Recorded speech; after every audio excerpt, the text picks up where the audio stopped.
Hi, welcome back everybody to Dress to Quest.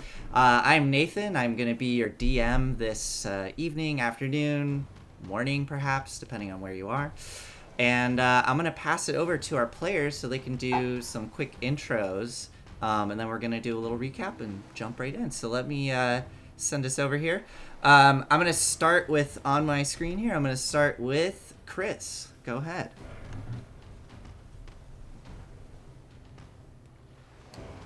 Sorry, just making sure my mic is on. That's all right. Hello, everybody. I'm Chris, and I play Aize Marley, a human wizard. Glad you could join us today. Awesome. And let's go over to Erica. All right. Hi, I'm Erica. I play Rin Swiftbow, the group's elf ranger. Awesome. And Jack? G'day everyone, I'm Jack. I'm the owner of Project H2. I play Sethreth Bloodtongue, a half-orc barbarian. Let's rage out. Awesome. And Eric? Hey guys, I'm Eric Wahlberg. I play Bulwark the Grey. He's a rune knight and bard, and he's very much human. Ready to go. Awesome. And let's go to Space. Hey guys, I'm Space. I play an Asimar. I'm so sorry. I totally blanked out. That's all right. You're good. You're good. I play Aspen, the Asimar sorcerer warlock. That's what I play. Got it. Let's finally pass it to Josh. Oh, it looks like Josh maybe is frozen. Josh, are you with us? Are you able to pop open your mic? You there? I think I'm frozen. Are you guys talking to me? Yes, you're good. Go ahead. You can do your intro. Maybe. Okay, sorry. Everything's frozen on my side, so I'm just going blind right now. Anyways, I'm Josh Sterrett, also known as Winged Horizon. You can find me on all the social medias that way. I play Shifty Capone, who is a halfling rogue and is quite feisty. Looking forward to showing you a little bit more of him tonight. Excellent. And yeah, Josh, you are a bit choppy on our side, so I'm gonna do the recap, and maybe during that recap you can see if fiddle with some things on your side. I don't know. But let's before we do the recap, does anybody in our group want to give any announcements or talk about anything? Are we all good? Okay. All good. I got some goodies to show you at our half break time. Excellent, excellent. All right, well, with that, let's do a really quick recap here and jump into the story that we have before us. So, last time we left off, we saw our group of adventurers assault a ship off the Sword Coast. They handily dispatched the pirates aboard and managed to knock unconscious the captain, tying him up. They are aboard this ship looking for something. What exactly it is not entirely clear yet. And two of the members, Shifty and Aspen, seem to have ulterior motives, going below decks and destroying all these barrels of scotch, it appears, for some reason. We finished the session with everyone starting to gather on the upper deck of the ship as Sethreth was exploring the various chambers, and as Sethreth opened one of the doors into a chamber, within he saw three lizard folk that pushed up against the wall, looking towards him, letting out these almost bestial cries towards him and demanding to know what was going on. So, I am going to send us over to our players here. Let us go to this one. All right. So, with that, Sethreth, I would like to start with you. You've just opened this door, and inside these lizard folk have pushed up against the wall, looking at you, and they started to demand in kind of broken common, what's going on? Where are the weapons? What do you do, Sethreth? Do a quick perception and see if there's any escape routes in the room. All right. If they can get out or not. Yeah, go for it. Make a perception check for me. And what we get? We got a 20. A 20. So sharp. Oh my sharp as a tack. Yes, incredible. So I'm looking to see if I close the door, is there any other way they can get out? Got it. Oop, there goes my computer. Okay. With a 20, you start to search the room. They're all pushing up against the wall, and you see them grabbing spears, arming themselves, looking very on edge from all of this happening. The only other potential... There are 2 exits out of this room.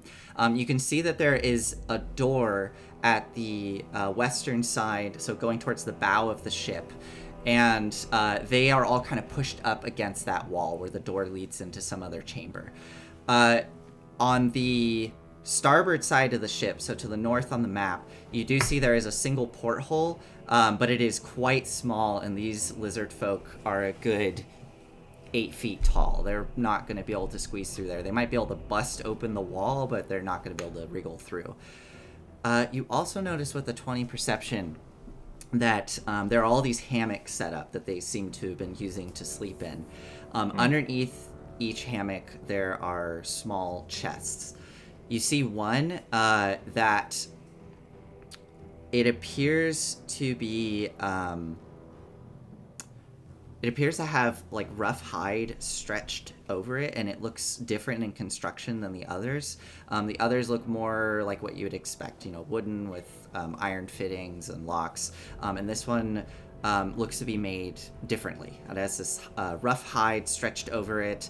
The metalwork on it is a little less refined, and it's under the hammock to the most northern side of the room, kind of in the corner. And behind it, you notice there's this kind of mass of what look to be reeds, and crawling up out of the reeds, poking its head over the top of the chest, you see a slender, almost lizard-like creature with a snout and green scales, kind of looking up curiously into the room, seeing all this happen, and then you see a pair of leathery wings kind of folding up behind it on its back. This thing is maybe only the size of like a squirrel. It's very, very small. That's what you see in the room. What do you do? So I look at them, to the chest, over to the small dragon-looking creature, lizard, back up to the one that seems to be doing the most talking. I advise you all put your weapons down. You're well outnumbered. Come peacefully, or I will kill you all. Well, make an intimidation check for me. All right. As I finish saying that, I let my red tongue flick around at my mouth to add to the awesome fear factor. Awesome. Persuasion or intimidation? Intimidation, please. All right. Let's get a lucky one here. That ain't lucky. 10. They don't put their weapons down. They just seem tense, holding their weapons out, looking at you. And the one that's been addressing you has these bright green scales with this like dark head crest that has these lime green accents streaking through it. Yep. This one looks at you. Who are you? You are not the ones we made the deal with. They're all dead. It's our ship. You say it's our ship? Okay. Yeah, they're all dead. It's our ship now.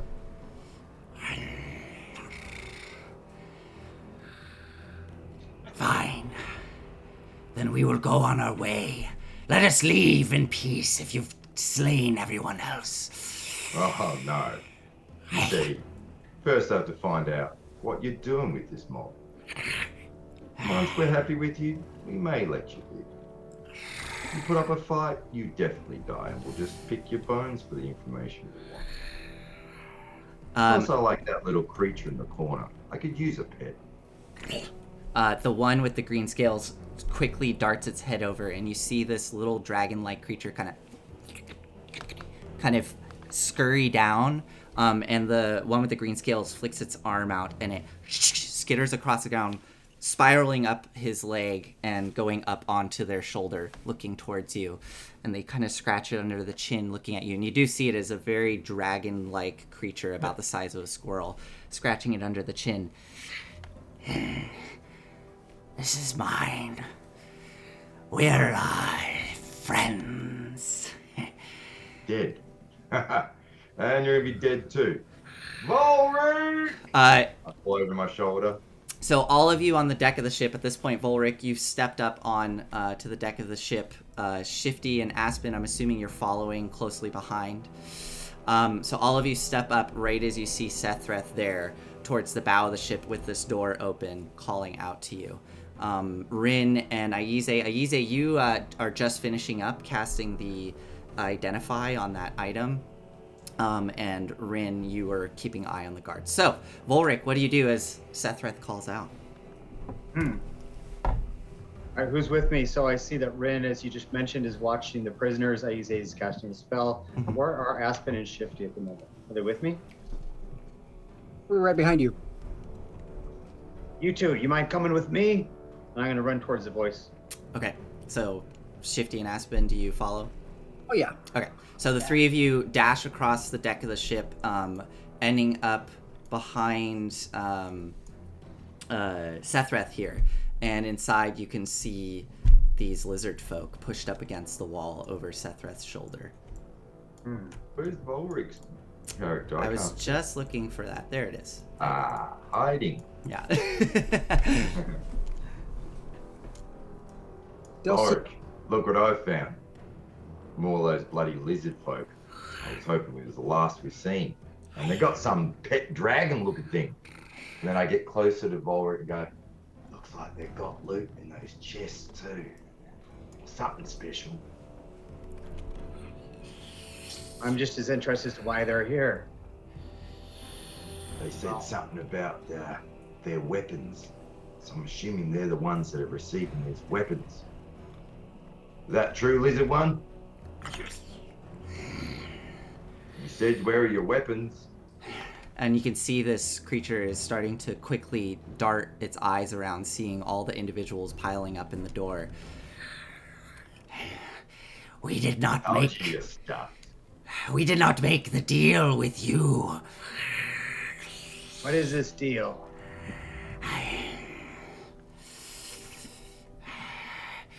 Will you promise to let us live if we tell you? I have no problem with it. And I look back at the others. It's like Seth looks at you in shock.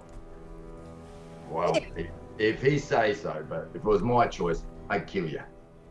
It's just been a change of management, that's all. What sort of deal you got going? We have weapons. Go ahead. It'd be helpful if you help us. We help you. We all live. You leave. We have payment that the humans enjoy, and in exchange we get weapons.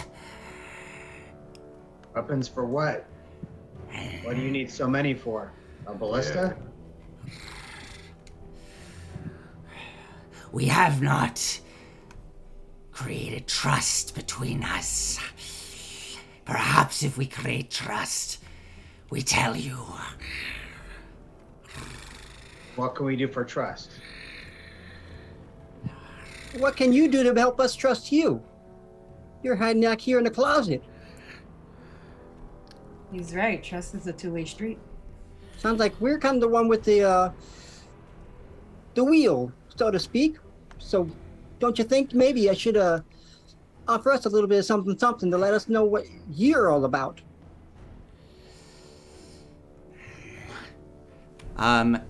Why don't Shifty? Why don't you make a persuasion check for me with advantage, since you have all of your companions here? My sword is also kind of dripping a little bit of blood too. My sacred. Okay. I think we gotta clean it off. All right. You said persuasion or intimidation? I'm sorry. Persuasion. Persuasion. Okay. Can I give him guidance? I already have advantage. How do you give him guidance, just as he's having this conversation? I look to them and I say, you should listen to my friend. We don't want to send you to your maker any earlier than you want to be. Shifty, you can add a D4 to that. All right. It's already 21, but I'll add a D4. Okay. Let's see here. All right. It's 22. 22. Okay. So Shifty, as you say this, with Volric at your side and Aspen there lending you this assistance, the one in green looks between the other two. You see one has these brown mottled scales, the other has these black iridescent scales. They exchange a look with each other and then look back at you, kind of expectantly waiting for this green scaled one. Before you answer, I should let you know we have old Snake Eyes alive and, well, not so well, up top. If he doesn't corroborate your story here, we've got a problem. You see them lower their spears, kind of stand up straight. How tall are these guys? 8 feet. So 8 they are feet? actually Okay. they're actually kind of hunched a little. Their heads almost hitting the top of the ceiling here. So yeah, they are towering over you, very close to height to Sethreth, eye level with Sethreth. They kind of adjust, and the green scaled one kind of slithers over towards the chest, getting down on all fours, while the other two push in between you. You see them fiddling with the chest. Hear some clinking sounds. You hear it as it opens. They reach in, pull something out, lock it up, turn back looking towards you, and they hold up what looks to be an ingot of some sort of pure metal. And they look at you, Sethreth, and they toss the ingot towards you. Do you catch it? Sethreth catches in Aussie the ingot. Oh, ingot. There you go. Ah! Stephen Soft Gold, what is it? It's a good question. I don't know. It as you bite into it, there are little tiny imprints that are made with your teeth, but it hurts. It is incredibly hard. As you look at it, make an intelligence check for me. Oh god, this is gonna be fun. Yeah. Alright. Just click on intelligence on your stats for this. That's right. Assuming. Yeah. 5. Yeah. You have no idea. I think it's butter. You have no idea what kind of metal this is. I'll just look over at Volric and go, wow, it's metal and it's not too hard, and then I'll pass it to him. I'll grab it. I'll intercept that grab. I'm just like, give me that. Okay. So Aspen, you grab it. And I'll try to make the check. Go for it. Straight intelligence. That's right. 21. Oh my goodness. Watch it, You Volric. immediately, as you grab it and hold it in your hand, look at the quality of the metal, feel the weight of it. You immediately know that this is pure electrum. This is probably worth 100 gold at least. And that seems to be one ingot that was pulled out of the chest. And that chest looks like it could hold a lot more. I toss it to Volric. Here you go. It's pure electrum. Worth about 100 gold. Is this a bribe? I look at the lead lizard man.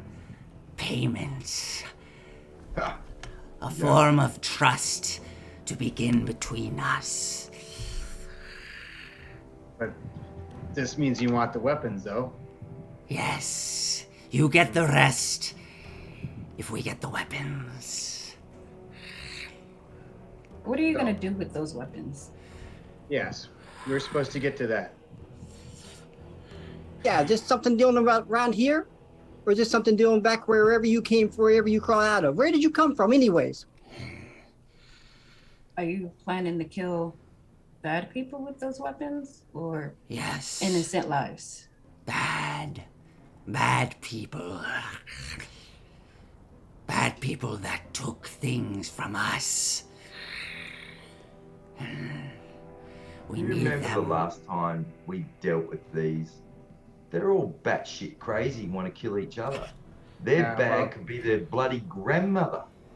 Well, You keep guys in mind, dealt with- Seth Wrath, we were on a cursed island and everybody was a little bit crazier than normal.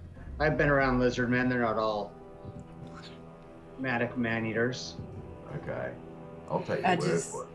Does anyone I know just looked to about- Shifty. Actually, I would like I to. just Go give ahead. Shifty a look. Okay. So Aspen, you give Shifty a look. Shifty? Yeah, I would like DM. What would Shifty know being a local? What would he know about or have a knowledge of about Lizardman? What kind of experience in the recent, I guess, local history would Make they a have? his- Yeah, Make a history like check. politics. Is there a politics going on with them attacking the humans, or? A 7. What you know about the lizard folk in the region? They, the lizard folk that there are lizard folk that live in the Mirror of Dead Men. With a 7, all you've really ever heard is that they're dangerous and they stick to themselves. And they have been known to be aggressive at times, and people have disappeared into the Mirror of Dead Men. And there are plenty of stories that have been, they've linked those disappearances to the lizard folk. But yeah. no dealing with them, like for With a 7, no. uglies and stuff like that. You don't know of any dealings. You only know tales of people disappearing into the swamp and it being attributed to lizard folk. Volric, so you're gonna make a history check as well, knowing about lizard folk. Based on my past history when I was here before. Right. So you were here a good 20 years ago. Back then, the lizard folk. There was one large community of lizard folk that lived south of Saltmarsh. And again, similar to what Shifty heard, they tended to stick to themselves. Sometimes there was trade. Sometimes there were run-ins that led to violence, where, you know, the stories you heard where the lizard folk attacked, you know, hunters or adventurers, and then they defended themselves. But that's kind of the perspective you were hearing from the folks in Saltmarsh. I would say with a 20, you know that the lizard folk in that community, they're not actively seeking out to like eat humans or hunt humans down. That is not their culture there. So, but Probably not good for their longevity as well. Sure, yeah. I mean, they are living. Sure, they're living in a big, dangerous swamp where it's difficult to get to them. But there are a lot of communities in the area. You know, that there's big towns. You know, there's Waterdeep south of the Mirror of Dead Men. There's Thornhold, Leylon. So, yeah. So that's kind of the two aspects you get. But yes, Volric, you know that there used to be, at least 20 years ago, there was a large lizard folk community, a good, I think it was like 20 to 30 miles south of Saltmarsh, that was out on like a promontory that kind of like almost like a little peninsula that went out into the estuary. Who's the leader amongst you? The green scaled one pushes in front of their other two companions, and jerks their head towards you with an abrupt looking towards you. I'm Volric the Grey. This is Sethreth Bloodtongue, Aspen, and Shifty. Yeah, I'm Shitty Capone, the real Malone. Now, you tell me, how long have you been having these dealings? Has it just been weapons? They look uncomfortably at all of the folk here.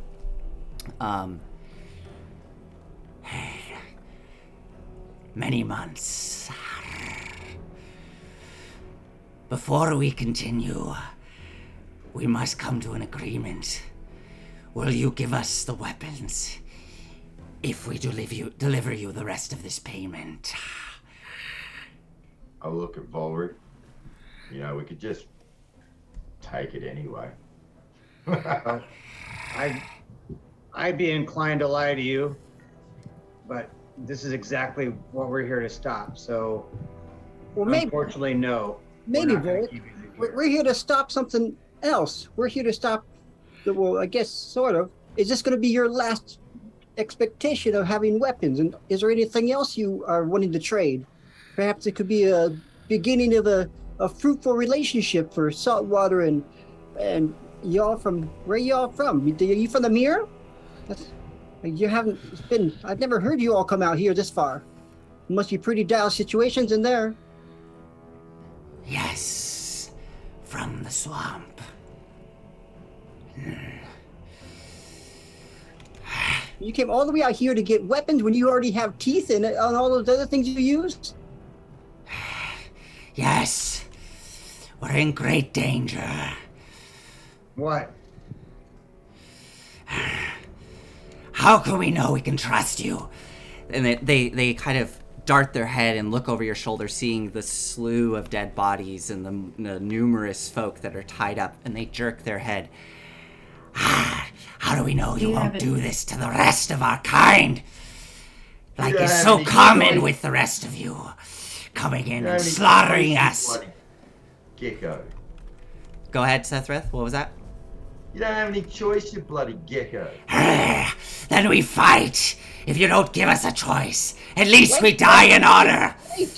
Wait. No, we don't have to do that. We don't have to do that. Come on, you big old blockhead. Just stop talking for a minute. You know, it sounds like you're a reasonable folk, right? And perhaps we could come into agreement as long as this could be the last shipment, and maybe you could use our help too. Because what I could like to have is have good neighbors.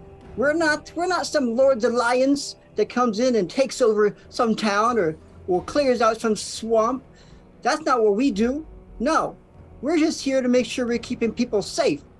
And the people on this boat, we're not keeping people safe, if you get my drift. Nah. Have you been dealing with any trade in the flesh? That's my question for you. They kind of cock their head looking. Trade in the flesh. Explain. You know, workers, slaves, whatever people might use somebody for. No. But I'm talking humanoids. No. We have no need for that. We do not need that. We do not agree with that. We just need weapons to defend ourselves. I like this one. And they jerk their head towards Shifty. We'll talk with this one. That one there must leave. And gestures towards you, Sethrith. He's gonna stand right behind me. I don't want you swallowing me if you get angry. Sethrith looks down at this little yapper, who's just basically, in his mind, giving him a command. Looks up at Volric, shakes his head, goes, there's more than one way to get answers. And I storm out and find the highest ranking bloody tied up pirate. I'm going to interrogate him. Okay. With my fist to get answers. All right, so Sethrith, you step out. Volric and Aspen and Shifty, you're all there at the doorway. Rin and Aize, what are you both doing? You see this argument occurring with these creatures. You can kind of see it all happening at the back, at the front of the ship. What are you both doing in this moment? Rin is close enough to, I assume, not get all the words, but just hear a bunch of back and forth and raised voices. Correct. And all I see is Sethrith just storm out and then just start getting handsy with one of the captains. Right, Rin sees all this. What's going on? Well, Negotiations. Oh, you're with Sethrith. Okay. All right. You can get out of here. So Rin, you address Sethrith. God knows. Go ask that little yapping dog of a bloody kid in there going, maybe Volric knows, but I'm doing my own way. Gotta find out what's going on. Are you the one in charge here? And just crack. Okay. I'm trying to scare the rest to point, you don't tell me who's in charge, I'm gonna beat you all to death. All right. So you just go up to the first individual you see, crack him across the jaw. Go ahead and make an attack roll for me. Don't think I've got a bare knuckle one on my list. It's just an unarmed strike. So if that is not on your list, go ahead and roll a straight strength roll for me. Okay. Does that do anything? Yes, it did. 22. So I'm assuming you're trying to be non-lethal here, or do you care if you kill the person that you punch? He's not trying to kill him, but he's gonna scare the shit out of him. So yeah. So you deal. What's your strength modifier? +4. +4. So you deal a total of 5 damage, non-lethal, to the first one that you stride up to, and you clock the guy that you hit in the stomach with your axe, the one that had the mace and kind of a bit more armor on. Clock him right in the face, and he just immediately and just falls onto the deck, completely unconscious, blood splattering onto the deck. You can still see them breathing, but they are knocked cold. And you see all the other ones tense up, eyes wide, and one of them tied up with their hands behind their back. You see a little finger point out, and they start pointing towards the unconscious captain that Volric had tied up, as you ask who's in charge. So that happens. Rin, what do you do? So, I thought we were having a conversation. What the hell was that? Watch and learn, little one. I need one of your berries. They're already tied up. What are we accomplishing here? I need one of your berries. Just one, please. She no longer has that And then spell, but she has Cure Light Wounds. Or Cure Okay. Light. I need kind of you to want to do it wake just up. for the role playing Sure. of it. Well, it'll be fine. She just kind of like sighs and then just one. Okay. And then turns it over. I'll storm over to the one that's the captain, Mhm. shove it down his throat, give him a light slap. Wake up! All right. So you do that, slapping him. Aize, are you doing anything, or are you watching all this from the side? I'm watching for now. Okay, so you start slapping him awake as you shove the berry in, the juice kind of running down the side of his lips, and you see him start to... and they look towards you. He's all tied up. You can see he's got that... he's got the goatee, and the wig has been knocked off. His hair all disheveled with a big bald spot and the gray bits running throughout it. And he has got a big old black eye starting to form for where Volric just clocked him right in the face. Faster! I grab him around, lift him right up from my face, my tongue, licks his face with my tongue. You're gonna tell me what I need to know, or I'm feeding you to the sharks. Got it? Go ahead, roll an intimidation check for me. Please roll well.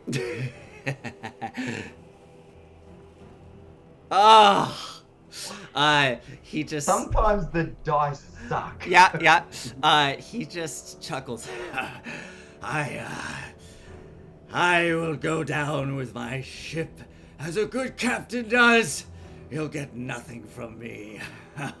For I am Salazar Snake Eyes. I go, all right. Grab him by the feet because they're tied up. Okay. Lift him up over the edge of the ship. Let's see how you swim with no hands and feet, Ripper. Okay. Shake him. Okay. You gonna tell me or not? I keep trying to get the information out. All right. Interject at this point. Yes, go for it. Yeah. I will pick up the pipe and walk over, and just gently poke Sethrith. Mm-hmm. Seth, What? what are you doing? Getting information. That is not how you get information. Seth. I'll dunk him so his head goes into the water. Sethrith, please stop. I ain't stopping, mate. Pull him back up. Okay. Yeah, talking. Is he gonna talk? No, he's coughing up and just going, I will go down with my ship. Sethrith, pay attention. Okay. You got a better way? You. I'll wait for you to finish talking and then I'll talk. Go ahead. Say what you want to say. Have you got a better way? Yes! Well, do it then. I'm dumping back onto the deck. Okay. Oh my goodness, you poor fella. Please forgive my friend. He's a barbarian. What you want, right? Snake Eyes. Here, hold on. Here. Oh, he's tied up. Oh, yes. Rin, can you give me a hand here? He's a bit heavy and I am weak.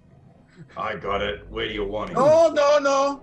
You stay where you are. You stay away from him. You stay away from him. Can you help me, Rin?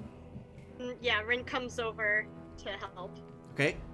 Are you pulling him up? Sethrath, what are we, savages? Beating up prisoners?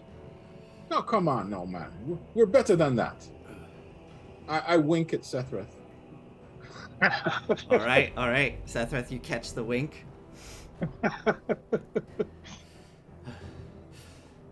This is rather interesting, I must say, Captain Salazar, and I hold up his pipe. So you exhale and your thoughts appear. Your greatest exploits and greatest victories are displayed in front of you. Really? Yes. Where's tobacco? What was that? I search him. Does he have any tobacco on him? Yes. You quickly kind of search through his pockets and you pull out some wet tobacco, but he had some. Oh, it's wet. Well, that's inconvenient. What would you like to do? Actually, I'll use a clean cantrip on the tobacco and dry it out. Oh, the Prestidigitation. All right, so Then I'll stuff the pipe. Mm-hmm. And I say, thing is, we need to know who you're working for. Well, you're not going to get it from me. Oh, no. I mean, like, obviously, you're a very strong and very proud man, and there is no way that you're going to give it up. I mean, if Sethrath couldn't scare it out of you, then, you'd sooner die than give it up. I like the pipe. Yeah. And I say, but there's an experiment I want to do with this thing. I am sure that when you encountered the person who hired you, you felt it was a great achievement, the amount of money you made, what they offered you, how they paid you. But we're curious about who that person was. And I stick the pipe in his mouth, close his nose. He starts coughing, and you see it start to smoke spewing out the front. Try not to think about the person who hired you. And I look at the smoke. Okay. So you say this to him as he's coughing, and the smoke is... And you watch as each puff of smoke arises out of the pipe and starts to form into shapes. And you see the smoke kind of turning into this almost cerulean blue color as it's forming into shapes. And you say, I want you to try not to think of who hired you. Okay. This is great. Oh, God. I want you to make... God. Can you make a persuasion roll with advantage? And this is going to be very low DC because you have this magic item assisting you here. But I want to see if you can essentially trick him, inception him into thinking about this individual. So please make that roll for me with advantage. Persuasion? Persuasion with advantage. Unless you can think of a... I feel like persuasion makes the most sense because you're trying to, like, get him to think about something specific. Well, there's something else that I'm going to do to him as well. Okay. What is that? I'll share that with you, and I will post it in the chat. Okay. Because I have this as well. Wow. Okay. Telepathic. Okay. So I will be doing this to him. Yes. Okay. That is great. And so you're doing detect thoughts. Yes. Is that right? Okay, great. And are you going to try to push deeper to get those deeper level thoughts? Yes, I'll be doing that in addition to the pipe. But the pipe, I don't have to do anything other than close his nose. Got it. Go ahead and make the persuasion roll for me though, to see if the thoughts coming through are strong enough to. Sure. And I'm at advantage for this? Advantage, yes. Okay. He definitely fails his wisdom save with an 11. And a 12. Probably no good. 12. No, a 12 is good enough for this. So, as you start to push deeper into this gentleman's thoughts, and say, try not to think about who hired you, you see him coughing, and you watch as the visage of a figure starts to form in this blue smoke. I call out, archive, record this, please. Oh, yes, of course, sir. And what you see... let's see, who is this individual? Okay.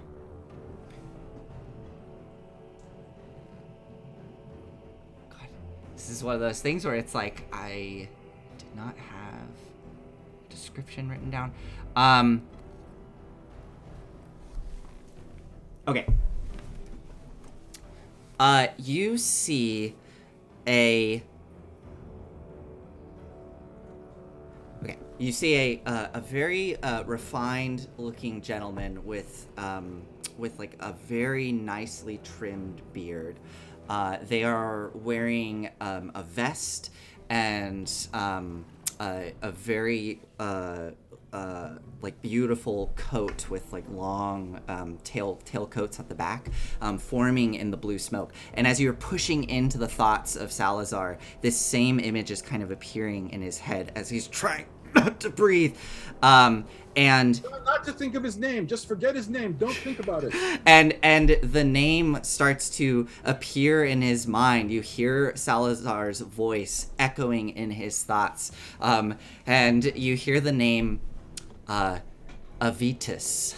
Avitus keeps ringing in his head, and you see him kind of shaking his head, squinting.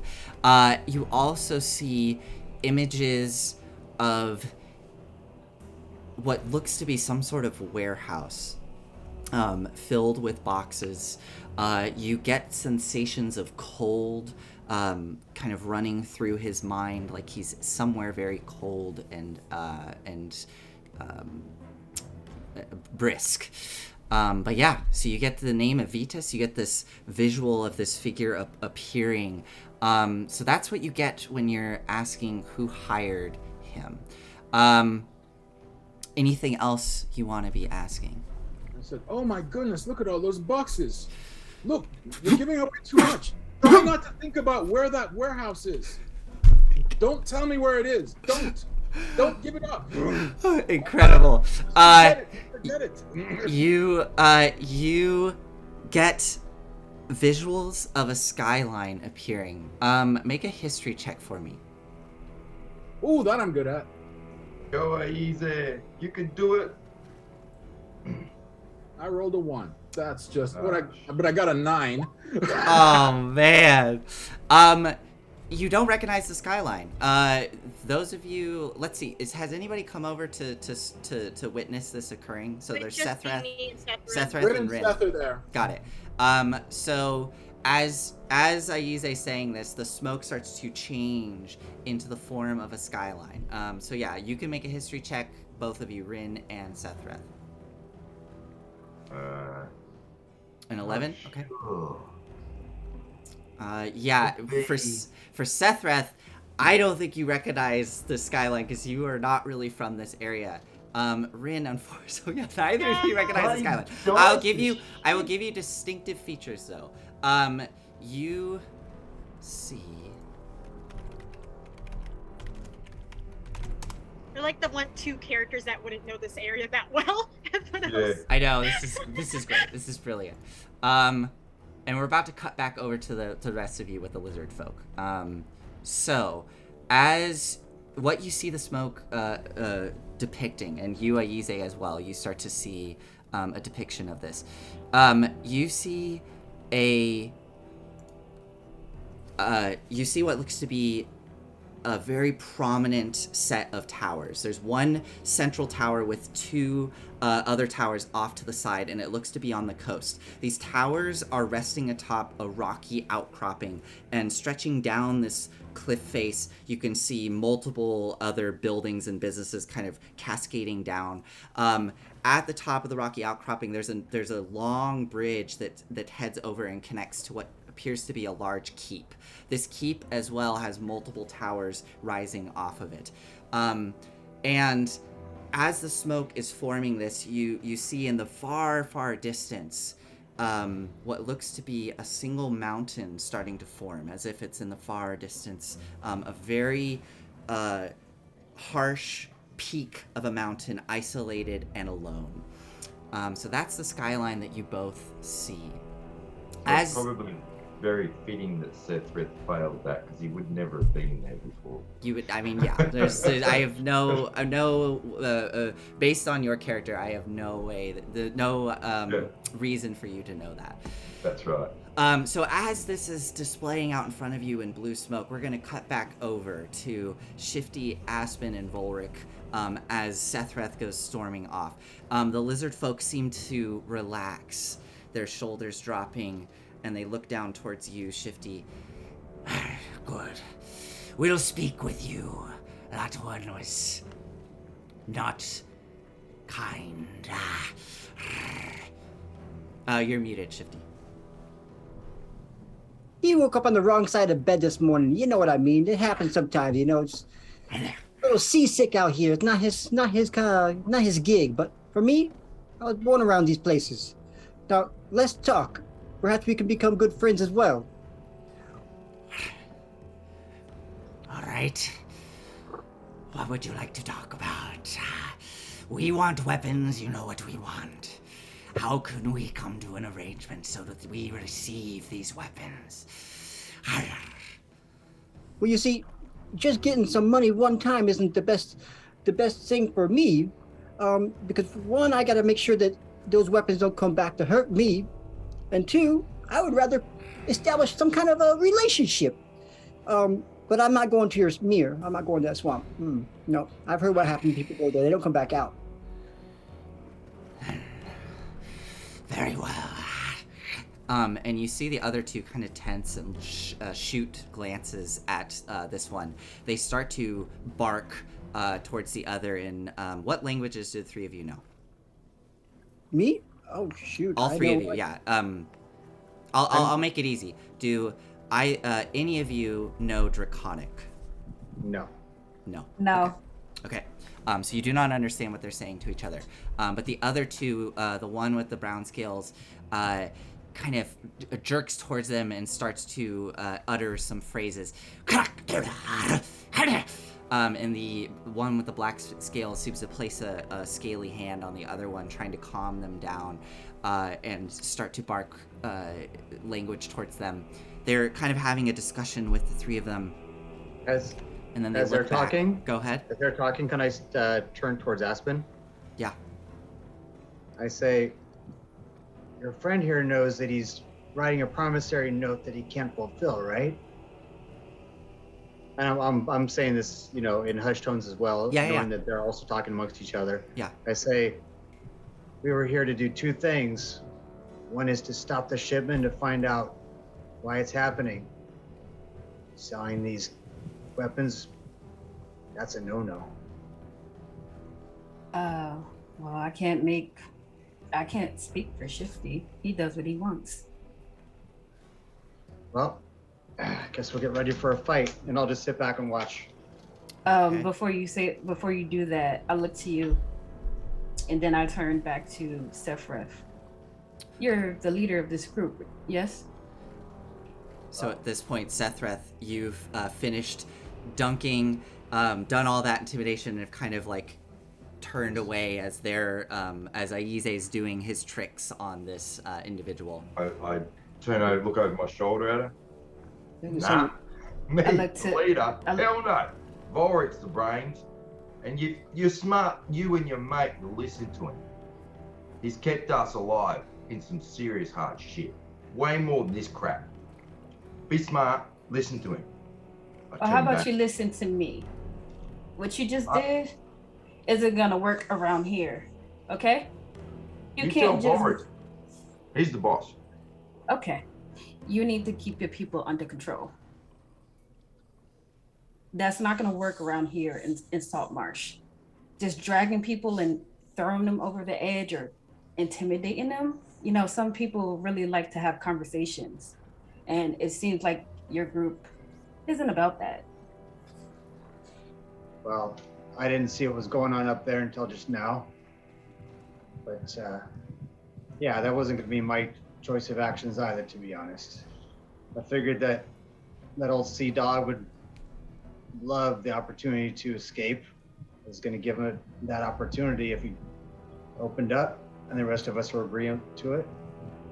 Anyway, we have a lot of things going on. This interrogation's more chaotic than the fight we just had, to be honest. I think there's 4 of us that are more or less on the same page. I'm not too sure about the others, being you and Shifty. I have no problem with it, to be honest. But like I said, if the little man here keeps talking, eventually we're gonna end up in a fight. Do I hear all this stuff happening, or are they in a different room? I'm saying it out loud. Oh, okay, so that you're towards the end. through. Yeah, so towards the end, I'm basically being straightforward. Yeah. And I turn towards the lizard man and I say, I know you like the little one here. Me too, in a way. But he doesn't speak for all of us. And you're looking for trust. I told you, we're not going to sell you the weapons. If I wanted to lie to you, I would have. Maybe to get more information, then kill you, then take all those ingots. But instead, you're dealing with this man here. He's going to promise you something we're not going to give. Whoa, Ulrich. Did you just say that weapons are a no-no? How the hell did you get a weapon? You think it just magically appeared? How the hell did anybody get a weapon? There's trade. This is called trade. But we came here not to find out about weapons. We came here more to find out who was trying to smuggle people. And also what they're behind. If they're going to start, well, if piracy's going to start again. But these folks here sound like they're more local. They have a situation, so we need to figure out what kind of trust we can build. Because if we could, they could be perhaps good allies. Yes, Umberlee's tyrants were something we were looking at down the road, and slavery is also possibly connected to this. But we were hired for 1,200 gold pieces between the 6 of us to neutralize this ship, find out what's going on. We've done that. Right, and part of that is to secure these weapons. What part of the mission don't you understand? I look over at Aspen. I'm like, I just shake my head. they really don't get it. It's not worth it. He's right though. They're not our weapons to sell. Unless you've got a stash of your own weapons you're willing to sell to them, I don't care. But we can't sell what's not ours, can we, Ulrich? These weapons are property of the Lords of Light. If you forgot, Shifty, the real Malone. The Lords? Yeah, no. They think they own everything. I know you're kind of new around here, but those Lords Alliance people actually come in and they're destroying our land. And they're going to take us and make us just little servants and take all the money away from us. So we're going to be some really backwater town where right now, at least we have some respect.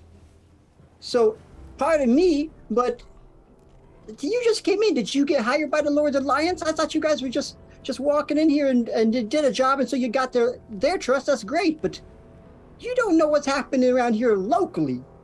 So we're going to try to find a local solution.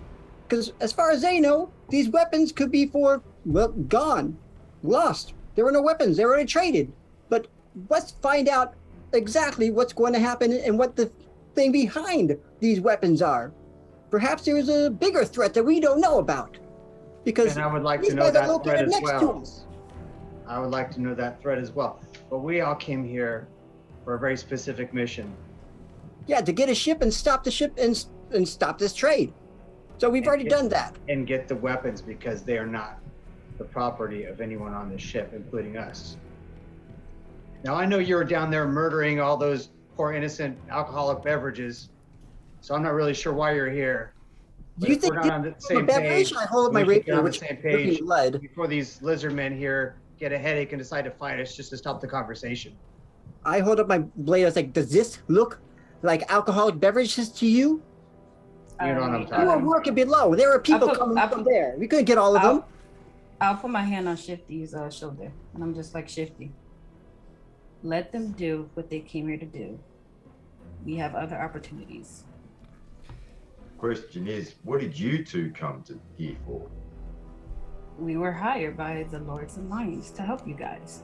Yeah, but you seem to Do be you? focusing I'm on sorry. your Are own you? agenda. I understand you're not very smart, but Wow. you are strong. Wow. You. You're I tried lucky to you're speak to pretty, you. I tell you, or I'd knock you right off your bloody perch. I would right love to see you try. I look I at hear Baldrick. this. I'm waiting for Yeah, permission. yeah, we to all. I nod. think we're just having a group conversation now. Just Yes, kind you've of- all reconvened at this point. Correct. I do say, Just- Captain Salazar, if you would pardon me for a moment, I'm gonna ease that pipe out of your mouth now. I take my fingers off his nose. Have a good breath. There you go. You're so strong-willed. That's very good. That I admire your fortitude. You didn't tell us a darn thing. Well done. That was a nasty trick. And you then I just- get up. Mhm. I say, hey, everyone, this is a really interesting pipe. and then I wipe the stem, and then I take a deep drag, Okay. and I blow a puff of smoke out, and I imagine the deck covered with our corpses slashed to pieces, with Okay. Bulric with his fingers around Shifty's neck, Mhm. and Shifty's rapier shoved through his eye socket. Oh jeez. And wait, is And the only one standing, the only people who are not dead are me and Ren. got it. Bystanders. Oh, sorry. Did I think that out loud? My goodness. Oh, was that supposed to scare It's us? visuals. Please. I'm so sorry. No, ignore it. I I push away the blue smoke. I turned to Volric. We're just trying to help you. Well, let me be Like clear I said, here. you're new around here. We're just trying to help you fit in. Well, I'm new, but I'm not new. I was here a long time ago. I Well, know things have people here. changed. So what's the issue with these I'm sorry, I interrupted you, Volric. Please go Yeah. ahead. So, Shifty, Aspen, let me be really clear here. I'm not here to be antagonistic. In fact, I don't mind a little bit of shenanigans now and then. But we're on a very specific mission, and you're doing some things or promising some things that are counter to that mission. Perhaps we should have had a conversation ahead of time. So, in that case, perhaps it's all of our fault. But we're So- here now, and we're not giving away those weapons. And we still have these lizard folk here that we need to converse with. We're So trying take to them off the convert. table because I want to establish trust with these folk here.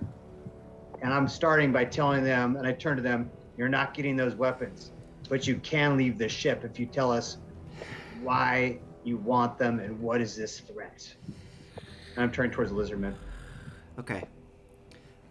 You turn towards them. They finish having their discussion. Shifty, did you want to do something? Can I? put my hands up, exasperated, like, Okay. how can I work? Can't work with this. Can't work with this.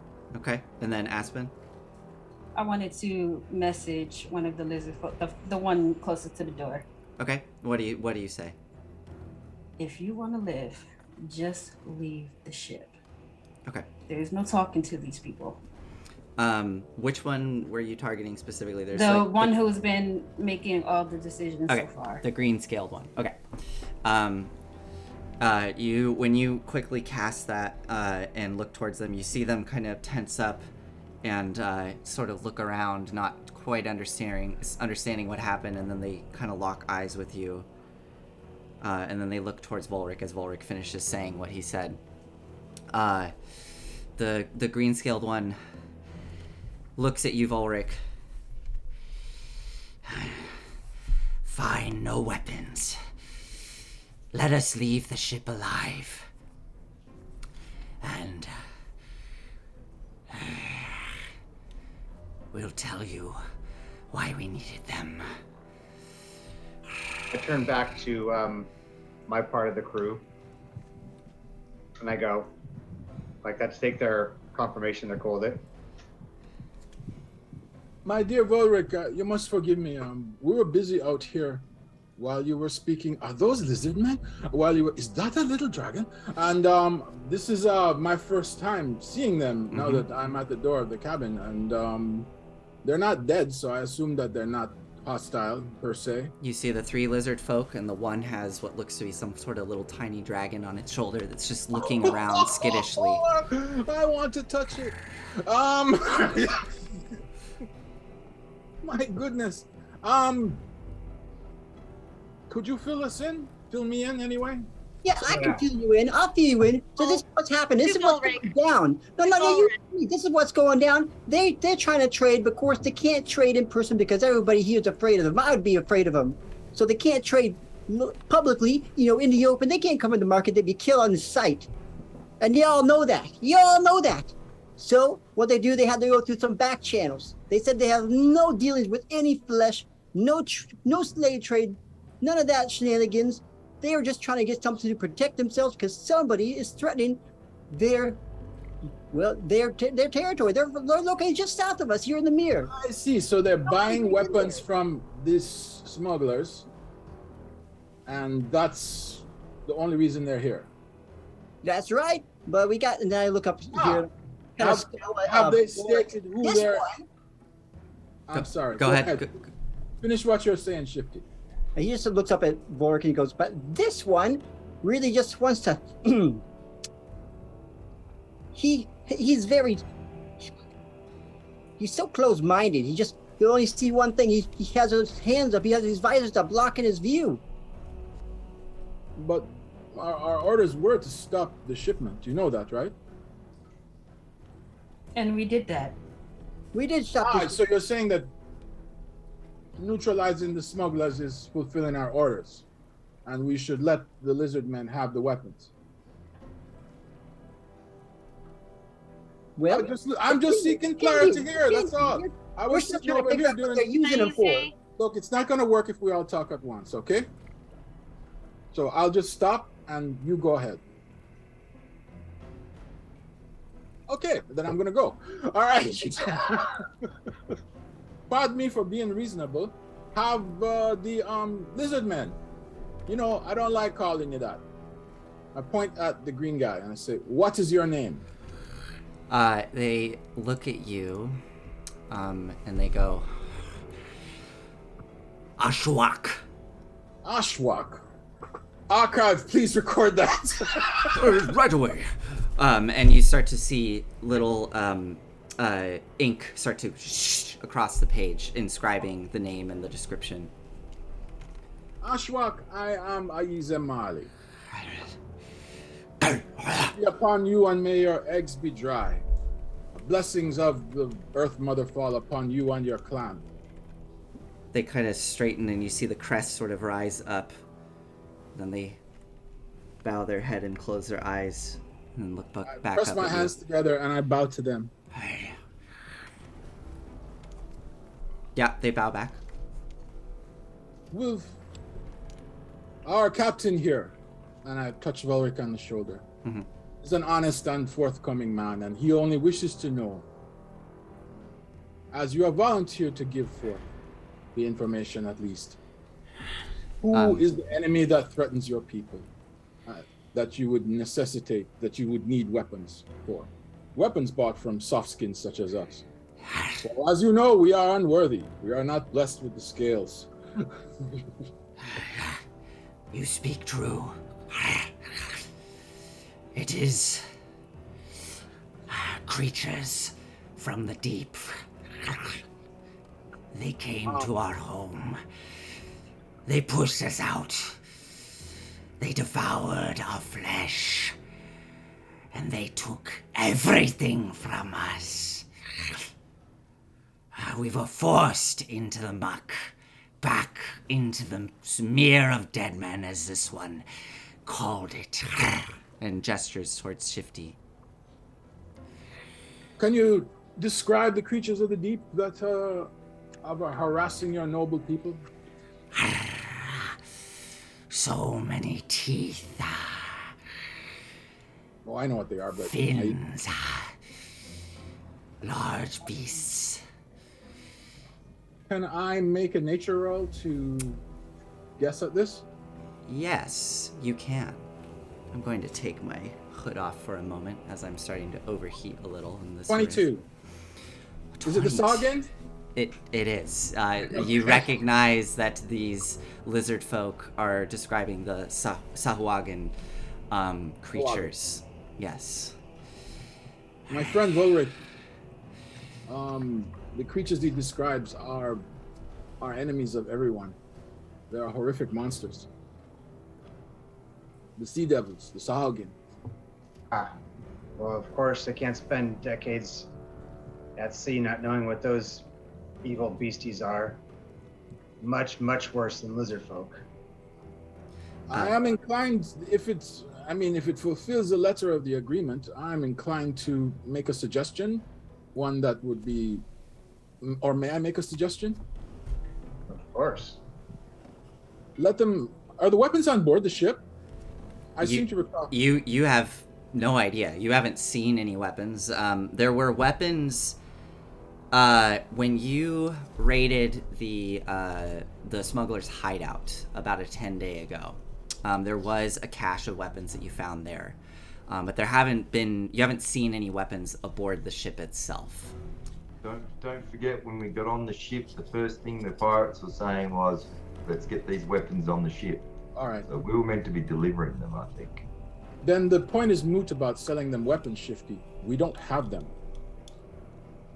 Yeah, all I found below, or all me and Aspen found below, we were going to see if we could secure the cargo hold while y'all were fighting up there, because we don't want some nasty surprise. But we only found lots of barrels full of liquid, wines and alcohols, and some nasty little buggers down there.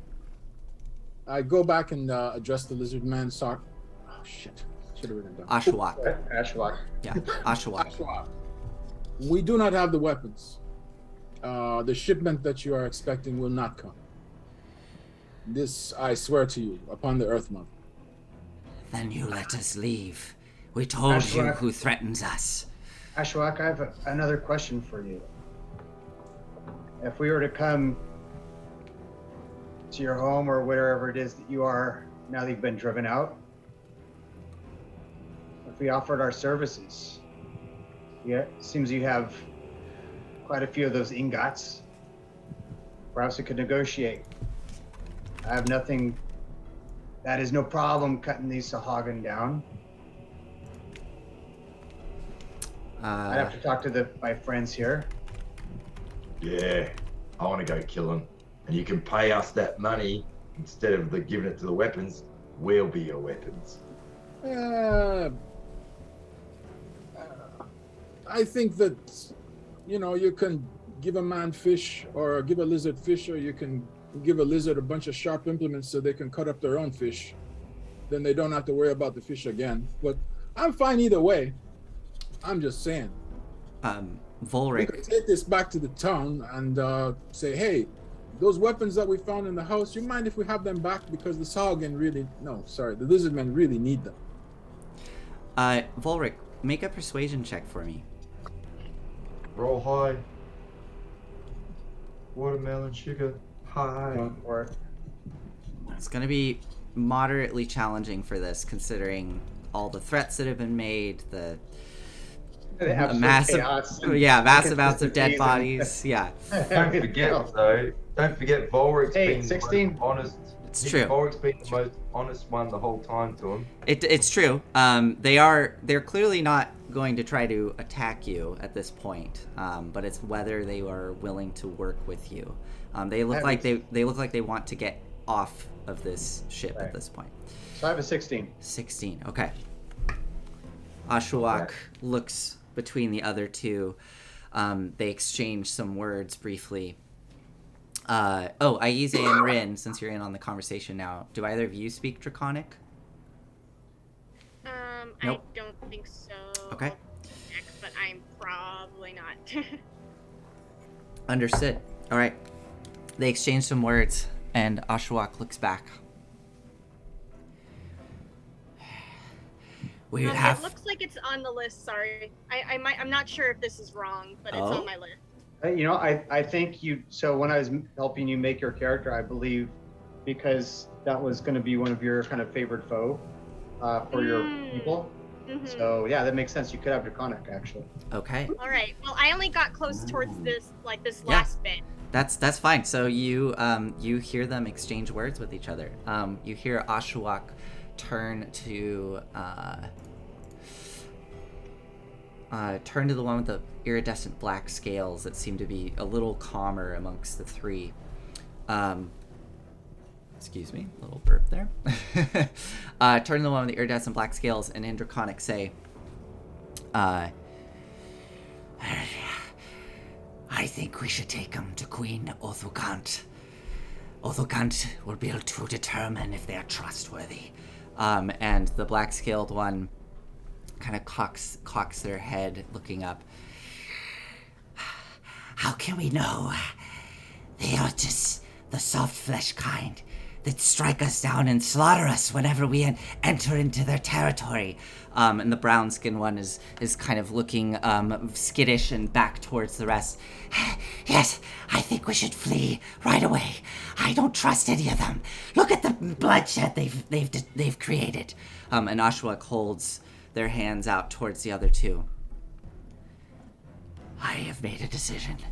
We'll take them to Queen Othugant, and Othugant will determine whether they are worthy. And Ashwak turns and looks towards you all and addresses you in common.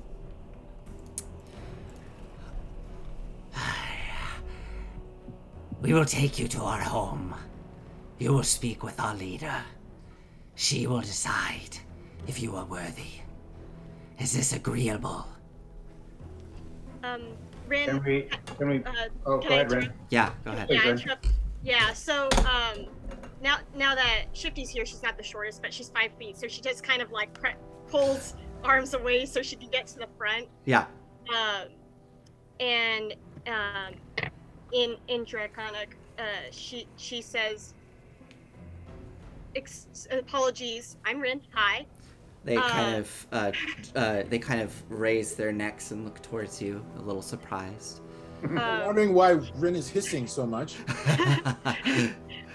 It sounds like polite hissing, which is odd. And she says, I understand your hesitations with us. I would too. I don't care for bloodshed when it's unnecessary. We are happy to, I cannot speak for all of us, but from the friends I've come with, I'm sure we would want to meet your leader. We've worked with your kind before, and I believe we can talk as equals. Kind of shift and look amongst each other, a bit wary with you stepping forward and speaking in their language. I want you to, this will be the kind of final persuasion check here. Go ahead and make a persuasion check with advantage here as you're speaking their language. Zethryth looks down at her. How many tongues can you speak? I'd like to... An 11, okay. And I'd like to also, it's 5 to 11. Oh, I didn't roll it with advantage. No, you're good. I'm going to kind of, with a very mild flourish, I say, you surprise us all, Rin. Perhaps you can surprise our friends with an offer they can't refuse. And I give her bardic inspiration. Got it. Okay, go ahead. Nice. You can, if you wish to, you can add, what is it? 1d6. 1d6. Go, Rin. Well done, Rory. So what can I add to it? Roll. 1d6. Yeah, roll a d6. Awesome. Four. Okay. Right. They relax visibly. Ashwak looks at you and addresses you. Yes, we can work together. We are all agreeable upon this, and Ashwat kind of looks amongst the others. You kind of take a reluctant, relaxed stance, give a brief nod. Remind me again, Rin, what exactly you said. Did you just say you wish to work together? Just affirming that she would be happy to meet their leader. Excellent. Okay.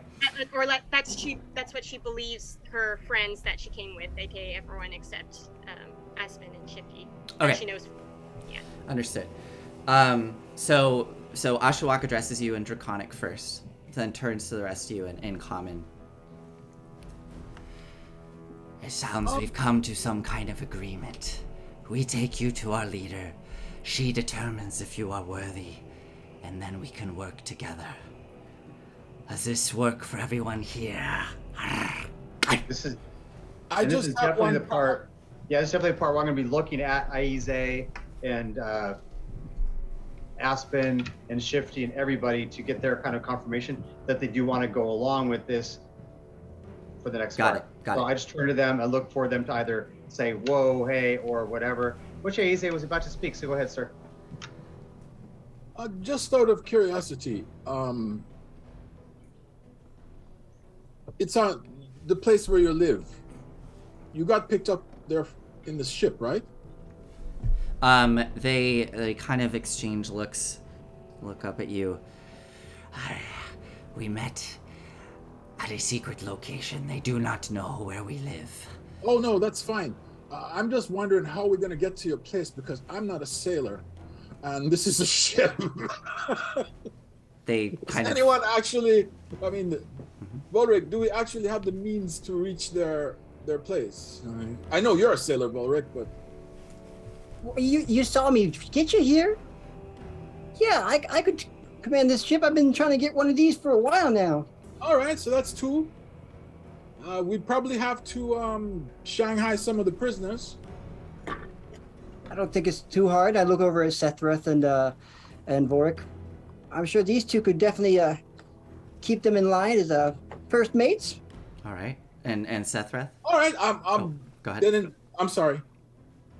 Then in response to your query, Volric, yes, I'm, or at least in response to the lizard man, Arskar's offer, I would very much like to visit their community and help them against the Salgan. And I'd also like to touch your dragon. Okay. Sethreth, go ahead. I look to Vorik. Boss, don't we have to probably get this mission completed before we can go and do that one? I was going to mention that. They got payment waiting for us, and it'd be really handy. I'm pretty skinned. I was going to mention that, yes. I have an idea for that. You know, we did come in my own schooner there, so we could bring this ship back, but I could make sure that they could, as long as I have a good replacement, we could try to make sure that they stay off of the, out to water a little bit longer in concealment so that, they're not attacked. And I look over at the Ashwak and I go, what say you, Ashwak? I want to develop some trust, but I also don't want, we can't promise what other, man folk might do when they see you because there's a rough history.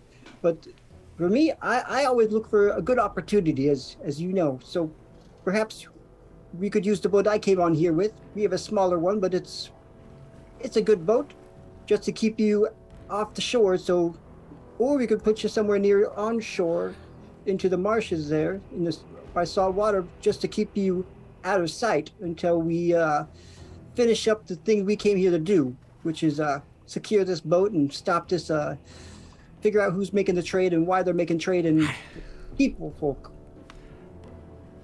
We would prefer to be dropped within the swamp and wait for you to meet up with us. I can do that. I look back. I can do that, man. It's not a problem. I've been, well, not the swamp. Nothing's gonna be eating me there, right? Nothing's gonna be damaging the ship there, right? No, we'll protect you, little child. See? Child!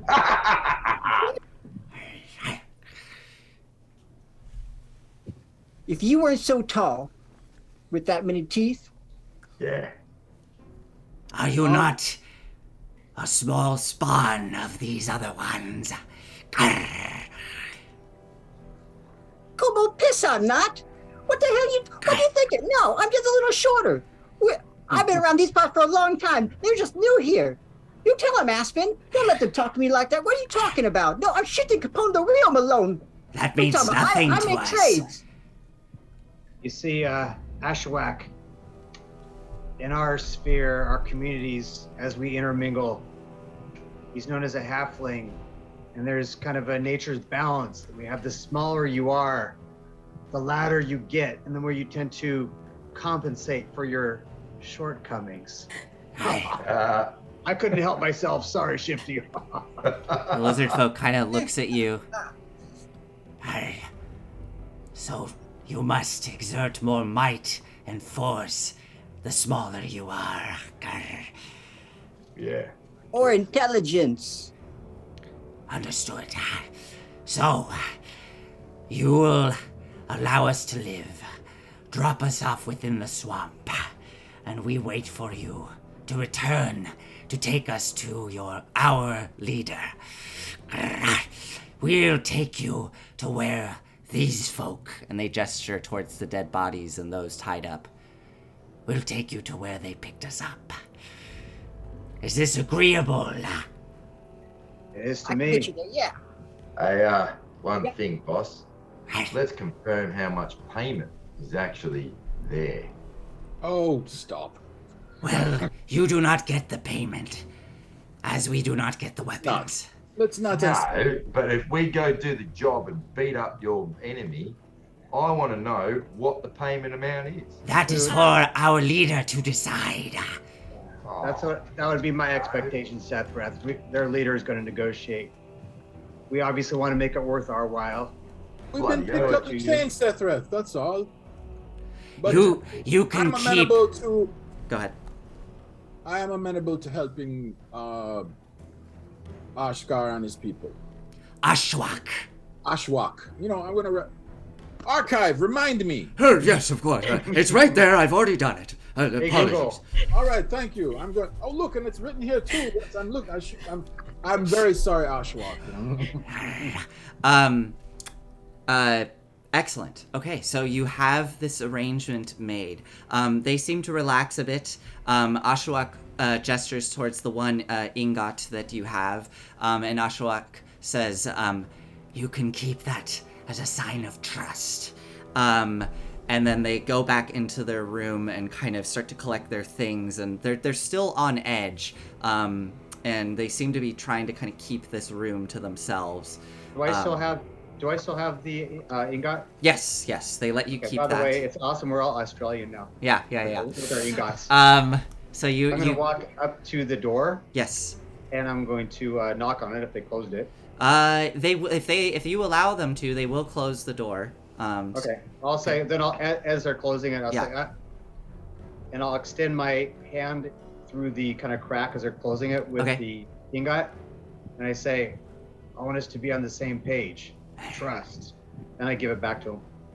And they grab it, and the green-scaled Ashwak bows. Trust. And then I stab him in the face. Okay. Careful. Words mean thing in Dungeons and Dragons. And Ashwak closes the door, and they retreat into their room and kind of do their own thing. With that, you have all these other prisoners tied up. You have all the dead bodies. You do have the rest of the ship, which, Sethreth, we'll say that you managed to, we'll say you managed to go into the captain's quarters, and there was the adjacent quarters, and then you headed to the lizard folk chamber.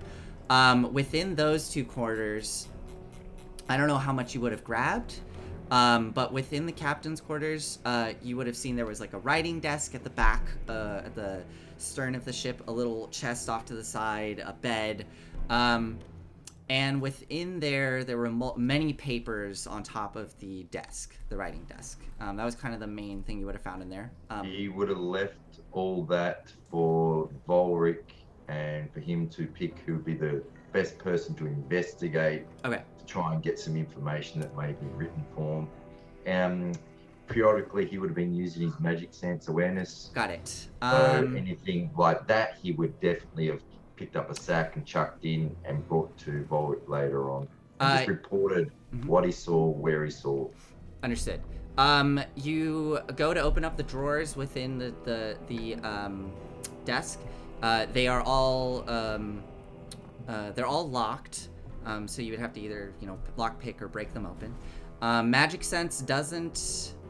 I'll say that you pick up some faint magic coming through one of the locked drawers in the desk. Yep. And then in the other chamber adjacent, which appears to be where that wizard or the spellcaster was, in there you see as well a small writing desk. There is another chest which is locked. But that's not giving off any magic. Magic sense, I believe, because it can be blocked by barriers. Is that right? By like a certain amount magic of awareness. Certain amount of wood or stone. To the end of your next turn, you know the location of any spell or magic item within 60 feet of you. Okay. That isn't behind total cover. Total cover. Okay, so you don't. I guess you wouldn't have actually detected the magic from the drawer, but we'll say that. Maybe there's like a crack in the drawer, just a big enough crack that you kind of detected that. In this room, you don't pick up any magic detection. And then you would have gone over to the lizard folk chamber and seen. And when you sense a spell, you learn which school of magic. The magic coming out of the locked desk would have been necromantic. Okay. Yeah. And I will take that, and when no one's around, quietly tell Volric all those things. Okay. So you're keeping this to you and Volric. So Volric, after what's just transpired between almost the mutiny on board, he's a little bit concerned of what are their motives, what are their real alternative motives. Got it. And I want to be careful. Got it. So Volric, you and Sethreth have this information. I want to open it up to Aize, Rin, Aspen, and Shifty for a moment. As you all gather on the deck of the ship, you're all standing there on the deck of the ship after this exchange. So I guess the whole group, right? Because I want to know, what do you all intend to do next? And then we're going to take a quick break. So I'll let you all talk amongst yourselves to kind of figure out. Well, I know you didn't ask me, but as a group, sorry, Aspen, you're next. Sorry.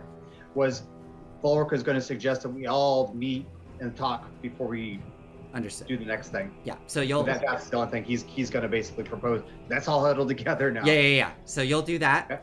And Aspen, what do you want to say? I was gonna go relax in the captain's quarters. Just sit at his desk and tip my hat and just like fall asleep. Just kick my feet up on his desk and just chill there. Okay. Let's. If it's all right, let's say that after the huddle, you head in there and do that. Because I do want you all to have a moment to talk with each other and kind of determine what you're going to do. So, let's the whole group here. What do you intend to do next as Volric gets everybody together? So, the way I see it, determine how many people it takes to operate the ship. Get the number of people needed to operate the ship, take it back to the salt marsh, report in, take it to the swamp, drop off Ashwak and his company, then go to salt marsh, drop off the ship, report in to who hired us, let them know what happened, ask them if we can keep the ship or what we need to do to keep the ship. Deliver our prisoners, so on and so forth. Then put in a good word for any of them that assist in operating the ship. Then when that's done, go back to the swamp, pick up Ashwak, and then head out and go help them out with their Sahuagin problem. And if possible, and if time permits, Rin and I, and actually Sethreth, have a good idea of where the warehouses that they were using with the cache of weapons. Or actually, I shouldn't say that. We'd need to see the skyline. I suspect it might be Saltmarsh. And perhaps we might be able to find the warehouse. And You if got a we do, picture of then that? I'm done. Go ahead. You got a picture of that? The coastline? If you got something, I'd probably be able to figure out where that is. Archive recorded it. Oh, yes. And as Aize holds up, you see a sketch of what the skyline was shown with those 3 towers on a rocky crag and then a bridge extending out to a larger keep. And then in the far distance, you can see a singular mountain. Shifty, go ahead, make a history check with advantage. And Volric, you as well, actually. I would like both of you to make this check. Can I try as well? I don't want to have dogpiling, so let's just do the 2. And we'll say that maybe, yeah. So Shifty got an 18. Go ahead, Volric. If that's okay, Aspen. I just No, that's fine. Cool. Maybe she just knows what I know. Exactly, yeah. We'll say that this is kind of like you and Shifty together would know this information for sure. Okay. We're 18 together. 18, okay. Oh, only Oh, a no. 6, Volric. Okay. I missed that day in class. Did you make that at advantage? 20 years behind. Oh, at advantage. Yeah. Oh, okay. Then I will roll a second time.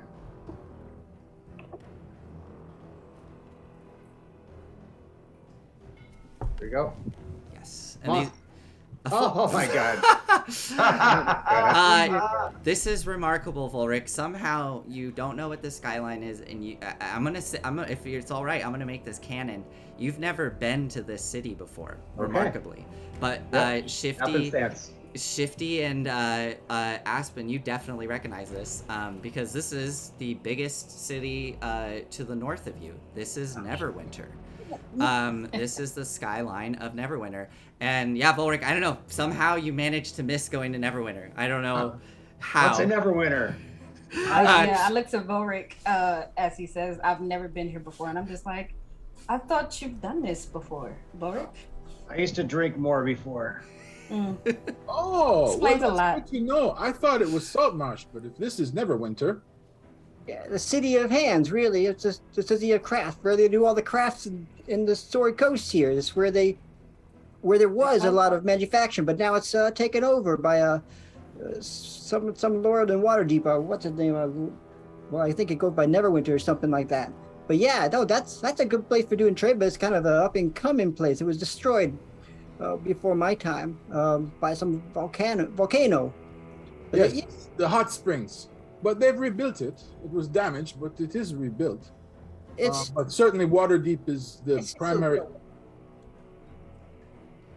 Go ahead, Aize. Gate City.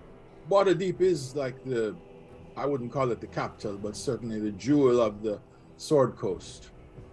And this is Neverwinter, not Waterdeep, though, just to be clear. Yes, I know. Oh, sorry. Yes, I was confused, Aize. I thought you were referring to this as Waterdeep. I'm very sorry. I'm very sorry. I don't mean to correct you. I just, make sure. No, it's all right. It's good that you correct me. Keeps me. Is this a pretty big city, is it? Yes, but it's nowhere around where we're going. So Big as don't have to search- Saltmarsh or bigger? we don't have to search Saltmarsh to find the warehouse. Saltmarsh is pretty small. It's Oh. never was big. Saltmarsh is the biggest city I've ever seen. It'd take like 2 days or something like that by sailing, and maybe 3 days or 4 days by land or something like that to get there. But I think we better just sail in there. I don't trust those roads going north. Are we in Yeah, that's the. Go ahead. I'm sorry. I was gonna say that's where all those ambushes be happening, right? That's Going right. north? All right. Anyhow, After you, Aize. So what are we doing? Aize, let's go ahead. Get your thought out. You're good. all right. I didn't want to interrupt Aspen, Mhm. and then I didn't want to interrupt. That's right. It's the Well, let's do it charm. this way. It's the charm Aspen, of you go Zoom. first. Yeah, now I'm interrupting you. Oh man. Aspen, you go first. No, I'm finished. Go ahead. How does my little plan sound to everyone? Beautiful. Except with, I think, one little thing, maybe. I look over at Aspen. We probably should have mentioned these guys in there, and we probably should mention to be able to acquire this ship that there is a threat to Saltmarsh and their plans over in Leilon of Sahuagin, because if the Sahuagin are actually that kind of threat, then we are well. I'm not so sure the Lord's Alliance gives a damn what happens to the lizard men. I am not disagreeing with you. Well, no, I am disagreeing. No, they're going to come. I don't think we should there. mention it at all. I think that we should keep the information about the lizard men to ourselves. There is real prejudice against them. Sahuagin, though. The Sahuagin. We should warn them that the Sahuagin. Let them know about that, because that is going to be a threat. Those things stop at nothing. They spread like vermin. What do they look like? I've never heard of them. Sharks. Fish man with arms and legs. Oh. They're not totally unlike these folk here, but bigger heads, lots of teeth, and they're very, very mean. I've never seen them. Ugh, I don't like them. I don't even know what a shark is. You know what a shark is. You do not know what a shark is. Probably hasn't seen it. Oh, well then. Oh, that's not Dear surprising. friend. Where'd you get it from, a mountain? Next time we see a shark, I will point it out to you. And maybe you could go befriend it. Okay. I'm kidding. I joke. Do they taste good? Friends with weirder. Can we eat them? Yeah, you can't eat them, actually. Yeah, they do taste like rubbery, whatever, but they're man-eaters. I mean... Volric, go ahead. Yeah, I was going to ask you, a couple things. I thought we're heading into a break. We are about to go into a break, yes. Okay, so I'll ask when you get back. But the question I'll have for you is, how many people would we need to pilot this ship at a minimum? Yes, I was going to look that up. Give me 1 sec. I have it here. You need to pilot this ship. Where's the stat block? Here it is. To pilot this ship, you will need 5 people. Oh no, I'm sorry, 3. You only need 3. You need 3 people to pilot to like limp it along. Like it'll be very slow. It will not be operating at its optimal level.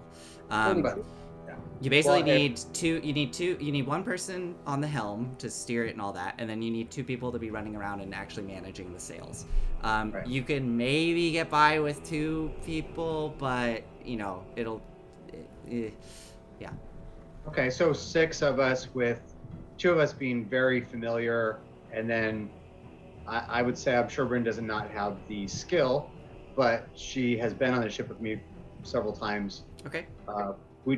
Do I think that with a little bit of direction, yes, you'd be okay? Yes, absolutely. Yeah. I would give that to Rin. You could do basic things aboard the ship. The rest of you would probably just need like a full day to get familiar with like basic tasks, and then you could probably help operate. And we'll go into this off stream. We'll go into the mechanics of using the ship. We're not going to do it on stream because it'll be boring as all hell. But yes. So yeah, that's your question, Volric. Anything else? No, I guess maybe you want to take a break now. Yeah, let's do a quick break here. So we're all gonna do a little break. Anybody who needs to do bathroom break. In the meantime, if folks have anything they want to talk about and make any announcements, we can do that. And I'll just remind everybody who's tuning in this evening that we're dressed to quest. This is our second adventure, and we're adventuring in Saltmarsh as we continue to uncover what is going on. Yeah, I'll open up to the rest of you. Any of you have anything you want to talk about this evening? I'd just like to address and let everybody know that Shifty is not actually that shifty. He's actually a good person. Don't listen to Volric. Clearing the rumors once and for all. Yeah. It doesn't help having the name Shifty. Yes. I guess I will quickly take this opportunity, if it's okay, Eric. Yeah, please. I just want to mention I run another stream on Monday nights called Story Reckless. Our group is called Story Reckless, and we stream every Monday night at 7:30 p.m. Pacific time. And we're currently going through the Descent into Avernus adventure. There's a little bit of homebrew, throughout, as is natural. And it's similar to this, roleplay heavy. We use Roll20 for maps and things like that. But yeah, if you're interested, please come check us out on twitch.tv/storyreckless, or you can check our social accounts on Instagram, story.reckless, and Twitter, which I actually don't know our Twitter handle. I'll look that up and get it to you later. But yes, you can find us at both those locations.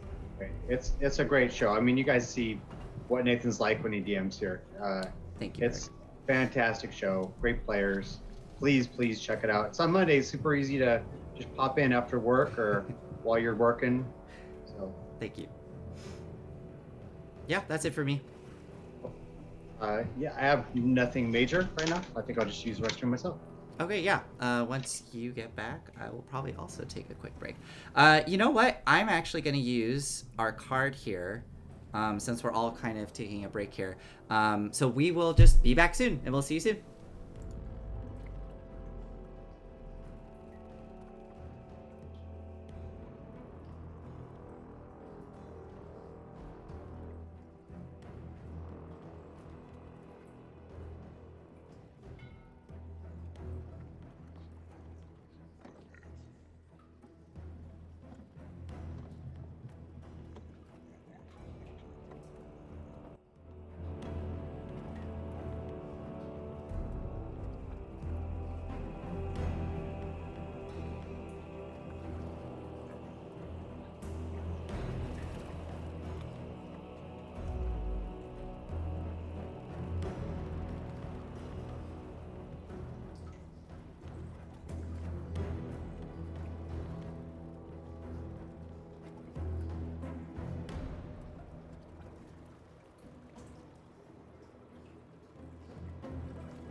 Hi everybody, welcome back to Dress to Quest. We're about to jump right into the story once more, but I do want to pass it over to Jack to say a few words. Thank you very much, Nathan. Yeah, just a couple of new things that I've developed at Project H2. I've mentioned before we have a comic and toy fair coming up here in Adelaide, Australia. So most of our live viewers are probably from the States, but I do get a fair few Aussie viewers that will catch up on the episodes later on, because here in Australia it's normal work hours. It's during the morning on a Monday. So I've actually created this pretty cool little item, and I'm going to be doing some more. And of course, it's based on one of the most awesome TV shows around, Stranger Things. So it's a proper LED glowing box. It changes colors, which is hard to catch on the camera here. It's designed to have the actual characters, Lego mini characters, sit on top. So it's pretty unique. It's got some great engravings, and of course upside down as well. Oh, that's awesome. And it's just got a LED battery on the back. You can change the settings on the side here, which you can change the color or your change of the rate of the light changes and flickering. And it's actually got some pretty cool engravings on top with acrylic as well. So you can actually use it without the minis too if you do not wish to have them, which I sell the minis now as well, if you're curious. So yes.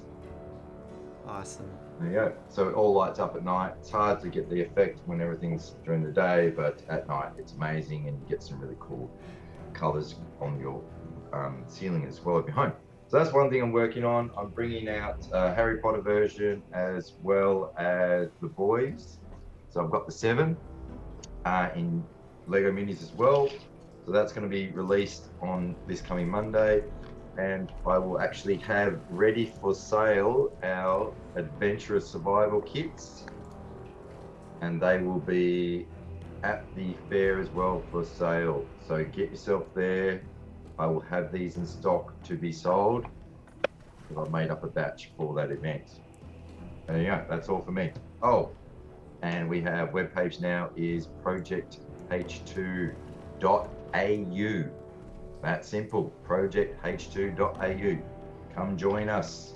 A lot of the new products will be posted after the fair because I wanted to release them on the fair. Okay, so keep an eye out. Thank you. Awesome. Thank you so much, Jack. I think that's it for announcements. We can go straight back into the story. So, as we pick up here, we see all of our heroes gathered around, finishing up their conversation, deciding what to do next. Determining that they will return back to Saltmarsh, they will drop the lizard folk off in the swamp at their rendezvous point, and you will meet up with Ashuak later after discussing with the council what had been discovered. However, if I understand correctly, you're going to omit the fact that there were lizard folk aboard and only divulge the fact that there are Sahuagin threatening the coastline. That's an important thing, so yes. Ulrich's going to bring that up then. Go for it, Ulrich. Well, easy. We're going to have to pile a fib on top of a fib if we're going to tell them to know about the Sahuagin, but not how. Oh, that's fine. We will just fit by omission. Oh no, we lost somebody. We just don't have to tell them. So we won't tell them either. I'm not comfortable with lying, I agree. If they ask, just, I don't know, obfuscate, or leave it to me. I'm good at that. There's one thing I forgot to mention because you were in the cabin. Oh dear. Oh, we're good. We're good. Keep going. This is something for everyone, but perhaps Shifty and Aspen would be the ones who would know this the most. Have you heard of someone named, or something named Avitus? Avitus. Would we know someone with that name? Both of you make history checks for me. Is this a private conversation between Ayuze and Vorik? No, is- I'm asking Aspen and Shifty. Okay. I got a 5. Got a 5? Okay. Yeah, you haven't heard this name. Is it a history? Never heard of him before. History check, Shifty. And you said what is the name of it again? Again, I didn't quite hear it very well. Avitus. Abaton? Avitus. Abatus, okay. Well, I roll I don't know. Did I roll? There he goes, 20. 20. I'm alive. Sorry. Sit around. Sorry. You've heard this name before. It is definitely an alias. You don't know the actual name of this individual, but this is someone who often. It is someone who is in control of a warehouse that acts as a front, and often will, give supplies out to smugglers illegally, dead of night, things like that. But this is, it's the alias for an individual that runs a warehouse in Neverwinter.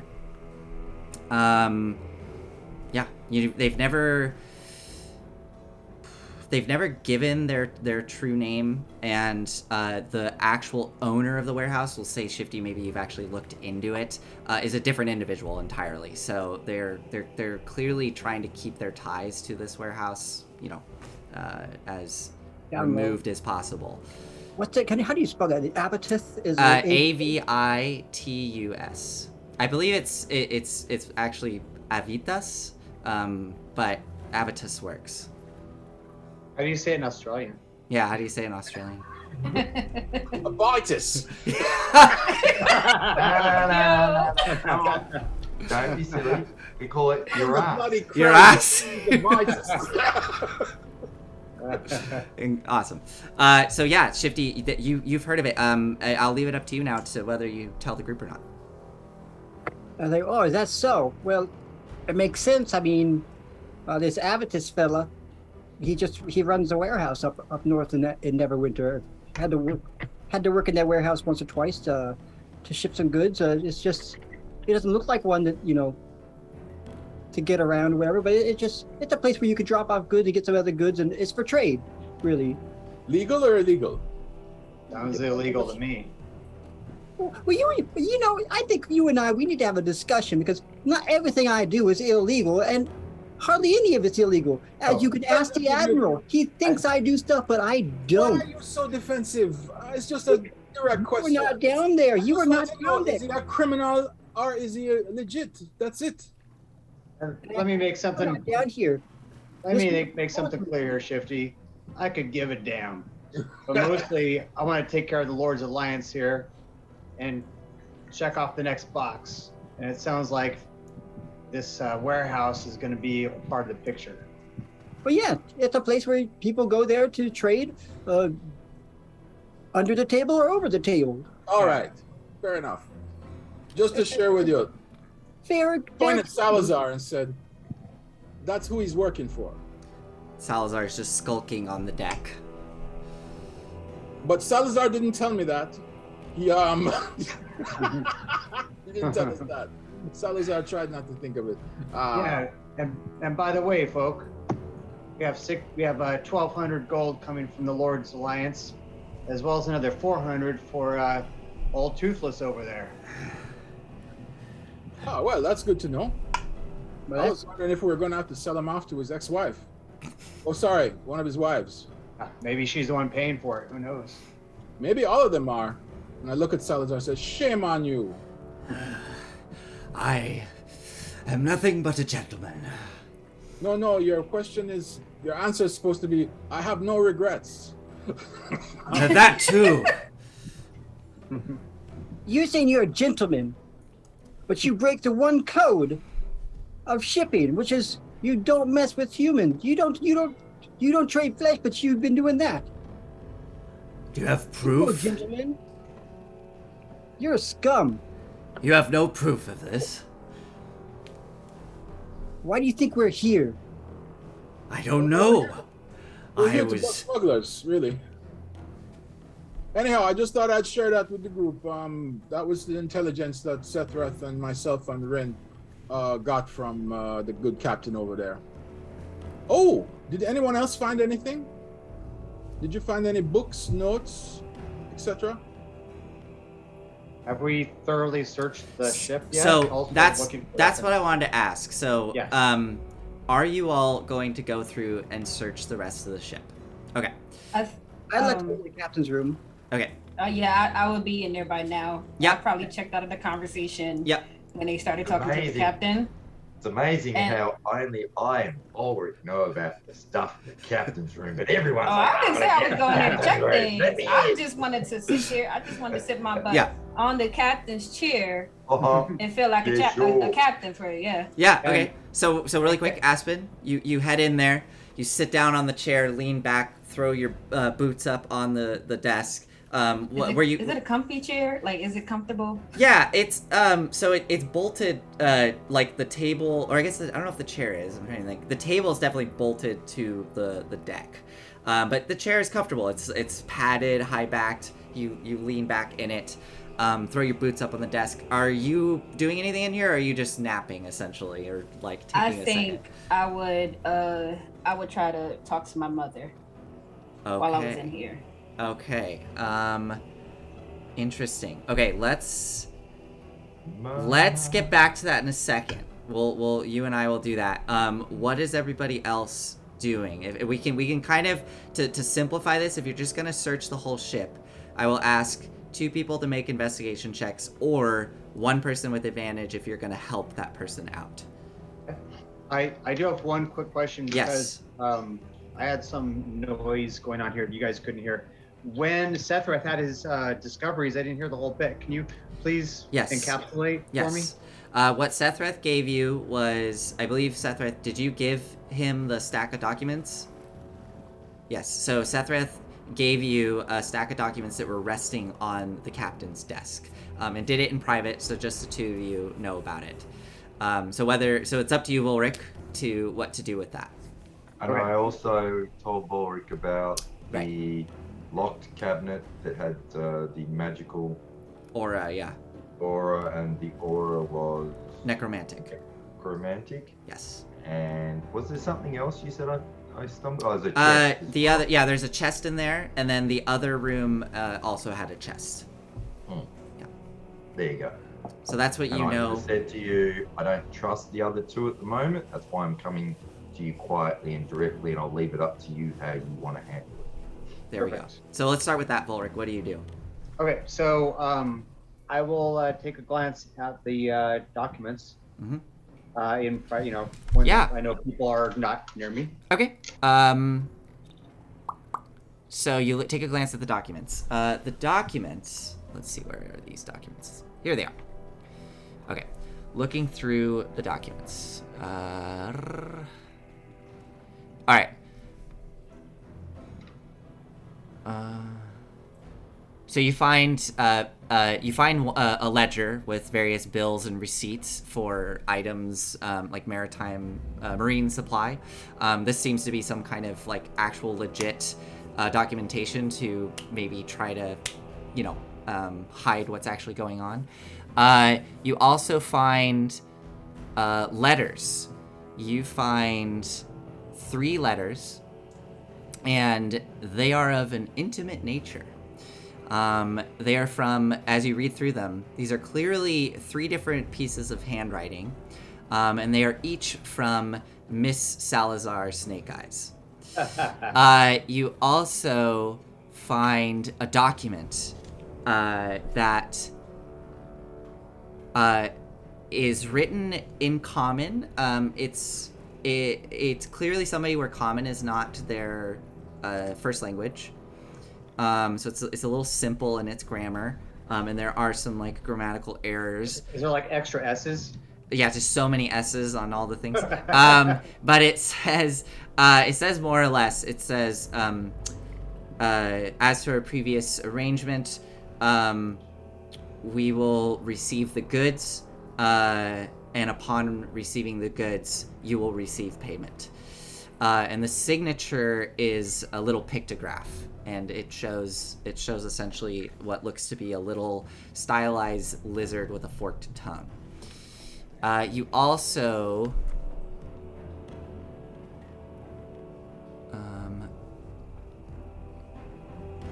that, I believe that's all you find with those documents. Yes, that is what you find with those documents.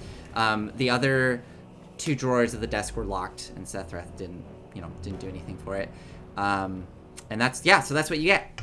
Okay. So after I look at them, I'll secret them away back under my cloak, and I'll go back to Sethreth, whatever he's doing. I say, Sethreth, you trust me, right? I trust you, definitely. All right. Well, I appreciate your candor, but we need to improve relations here. We're going to work well as a team. Aspen, Shifty, and then I'll motion for Rin and Aize or call them if they're not around. Uh-huh. I'll say, meet me in the captain's cabin. Okay.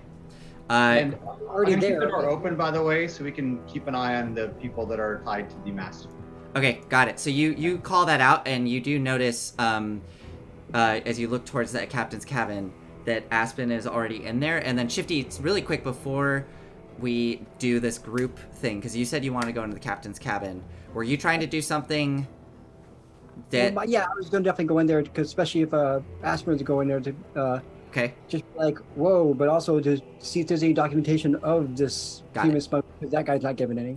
Yeah, I mean, you go in there, and the desk is cleared, and the drawers are locked. You try to open the drawers.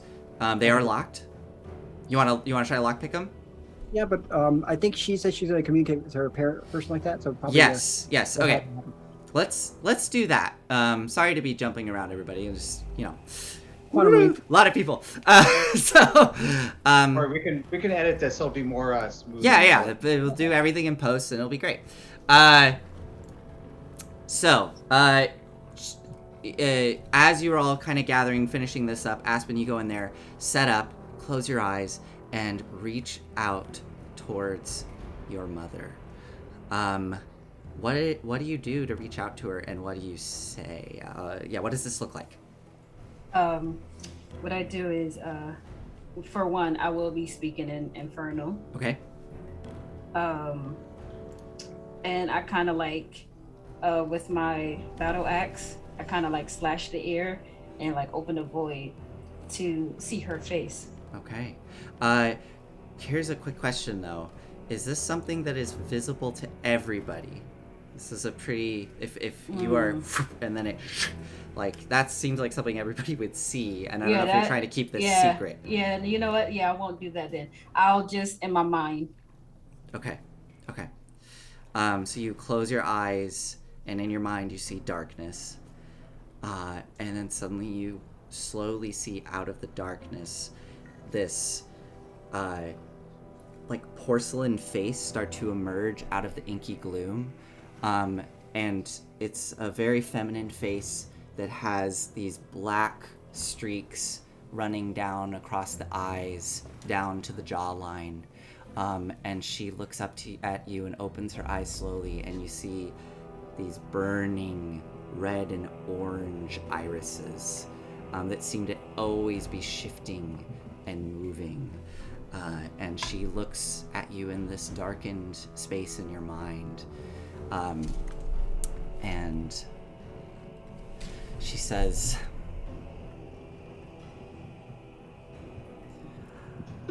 Aspen, my child,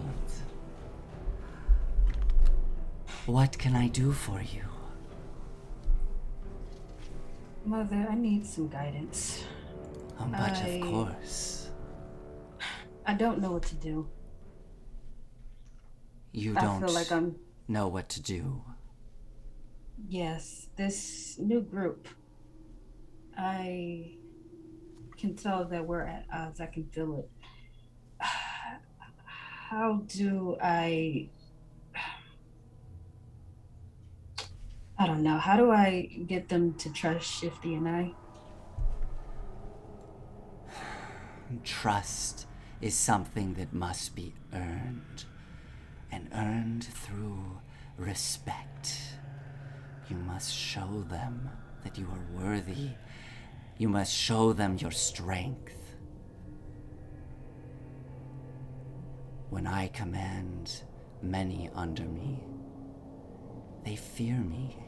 They see my strength, and they know what will happen to them if they disobey my orders. I know you have it within you.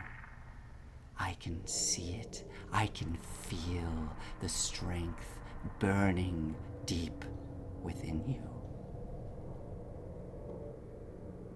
Do you believe it yourself? I don't want to rule. I don't want to lead by fear. That's not who I am. I know. I know.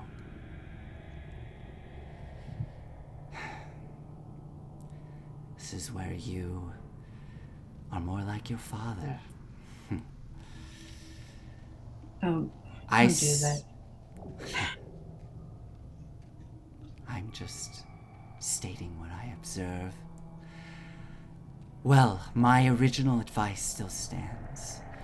You must at least gain their respect. How you do that, it does not need to be through fear. You must show them. Show them that you can offer them something. Show them that you can help.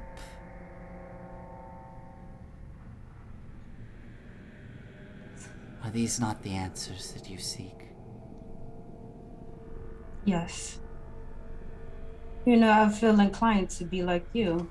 Should I strike a deal with them? Deals are always good. And make it clear. Make sure everyone understands what is at stake, what is involved, and what everyone will be getting out of it at the end of the deal. Now, that being said, there are ways through words and language that you can add things that may benefit you a bit more than the others, if that's what you're seeking.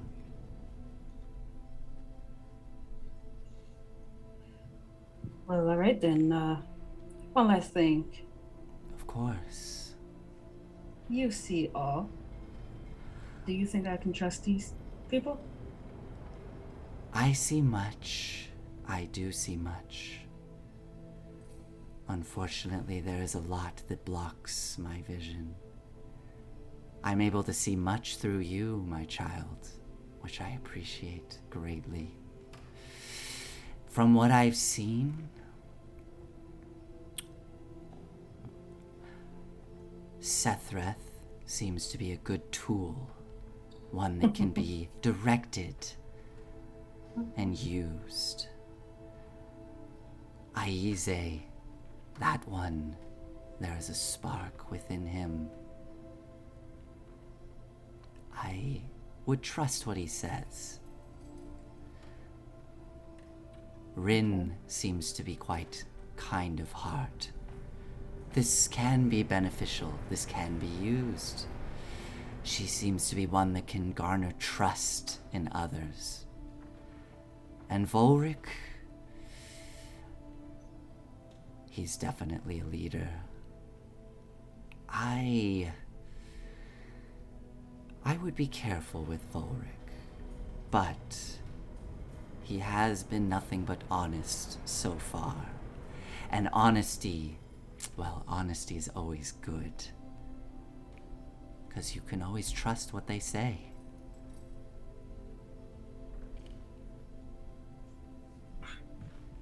And of course, you know my thoughts on Shifty. Everybody has those thoughts on Shifty. Tell us. He does talk a lot and he is quite excitable, but he's reliable. He is. And he can get the job done. He is. And he seems to have your best interests at heart, which is good. Very good, my child.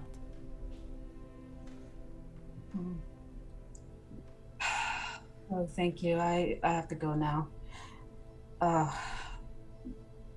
Just know that I And- am always with you. Whenever you pull that axe from the void, I will be there at your side. And I thank you for that, Mother. Of course. At this point, Aspen, you hear the door open behind you as Shifty comes into the room. What do you do? I look at Shifty.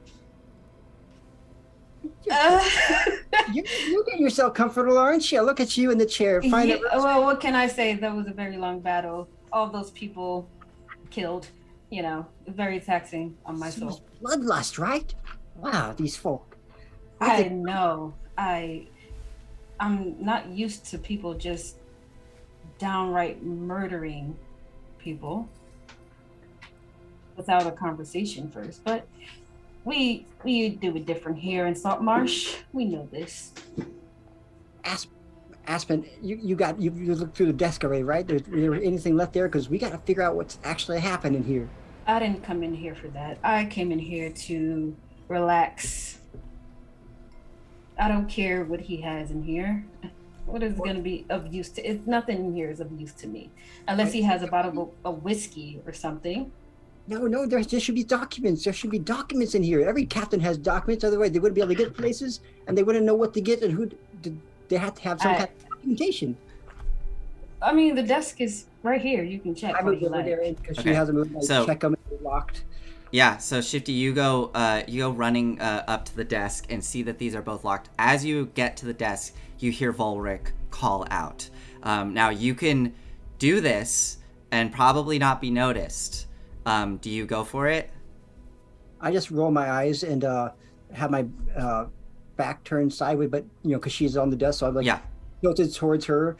But I'm at the same time I pull out my my lockpick and just unlock I guess I'll probably only be able to do. I'm not sure how soon he does it, but so what I want you to do is you hear Volric call out. You push your back up against, whip your lockpick out, and start. You're kind of doing it behind your back.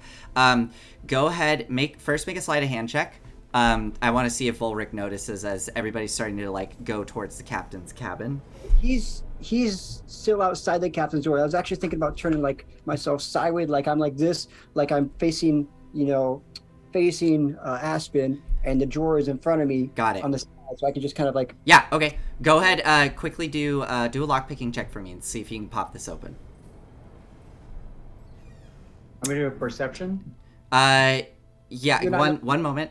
So you get a 14. Okay. You quickly pop open the door. It slides open. As Volric and everybody's starting to walk towards the room, you see some documents within. Are you gonna just try to grab them? And what are you gonna do? I just kind of scoop my butt to kind of scoop. Well, actually, it wouldn't be my butt because they're so high, right? Yeah. I just kind of use my elbow and just kind of elbow it shut, and I just kind of elbow it shut to just put it back to shut, whatever, and then turn to face them, we're talking with Aspen. Okay, and so you're not trying to grab the documents out. You just okay, got it. Okay, so you do that. I will say this was quick enough. You're able to do it just as you close it. Volric, you are coming into the room, so there's no contested checks here. Volric, you come stepping in with everybody else. I'm assuming Rin and Aize and Sethreth are all coming in. You're out now, all standing in the captain's cabin. Volric, you have everybody there. What do you do? I say, if you're inclined to, have a seat. And I'll point to... I was ready, but thank you. Yeah, I'll point to the bed and maybe even the desk, things that people could sit on if they want to. Okay. And I'll kind of center myself to the group, and I'll say, looks like the theme today is the word trust. And I pull out of my cloak, and I put all the papers down on the table. Okay. I say, found these earlier. Also, and I'll point to the drawers that I know are locked. Say, there's a necromantic magic coming from one of those. I can take care of that, or at least open them. One of them was already open here. And I'm trying to make a point as well. So. And a point you're making. You came in here earlier, like, well, what's on the documents? Well, I can only speak for myself. But for the most part, I'll support whatever naughty things you have cooking in the background. But we need to know what's going on. As long as it's not completely adverse to what we intend, or doesn't have no one here has an issue with it, and we just help you out. We'll let it slide. I'm not asking you to tell me what's going on right now. If there was something going on, we're not quite sure. But if we can have full disclosure as a group, I think we'll be on the same page. I think we can trust each other a little bit better. What do you think? And I'm going to be obviously directing it towards Aspen and Shifty. Got it. Trust about what? Because we were all on the ship together. We got you here safely. And y'all came on the ship and started doing your thing. And we were trying to secure the cargo. We did.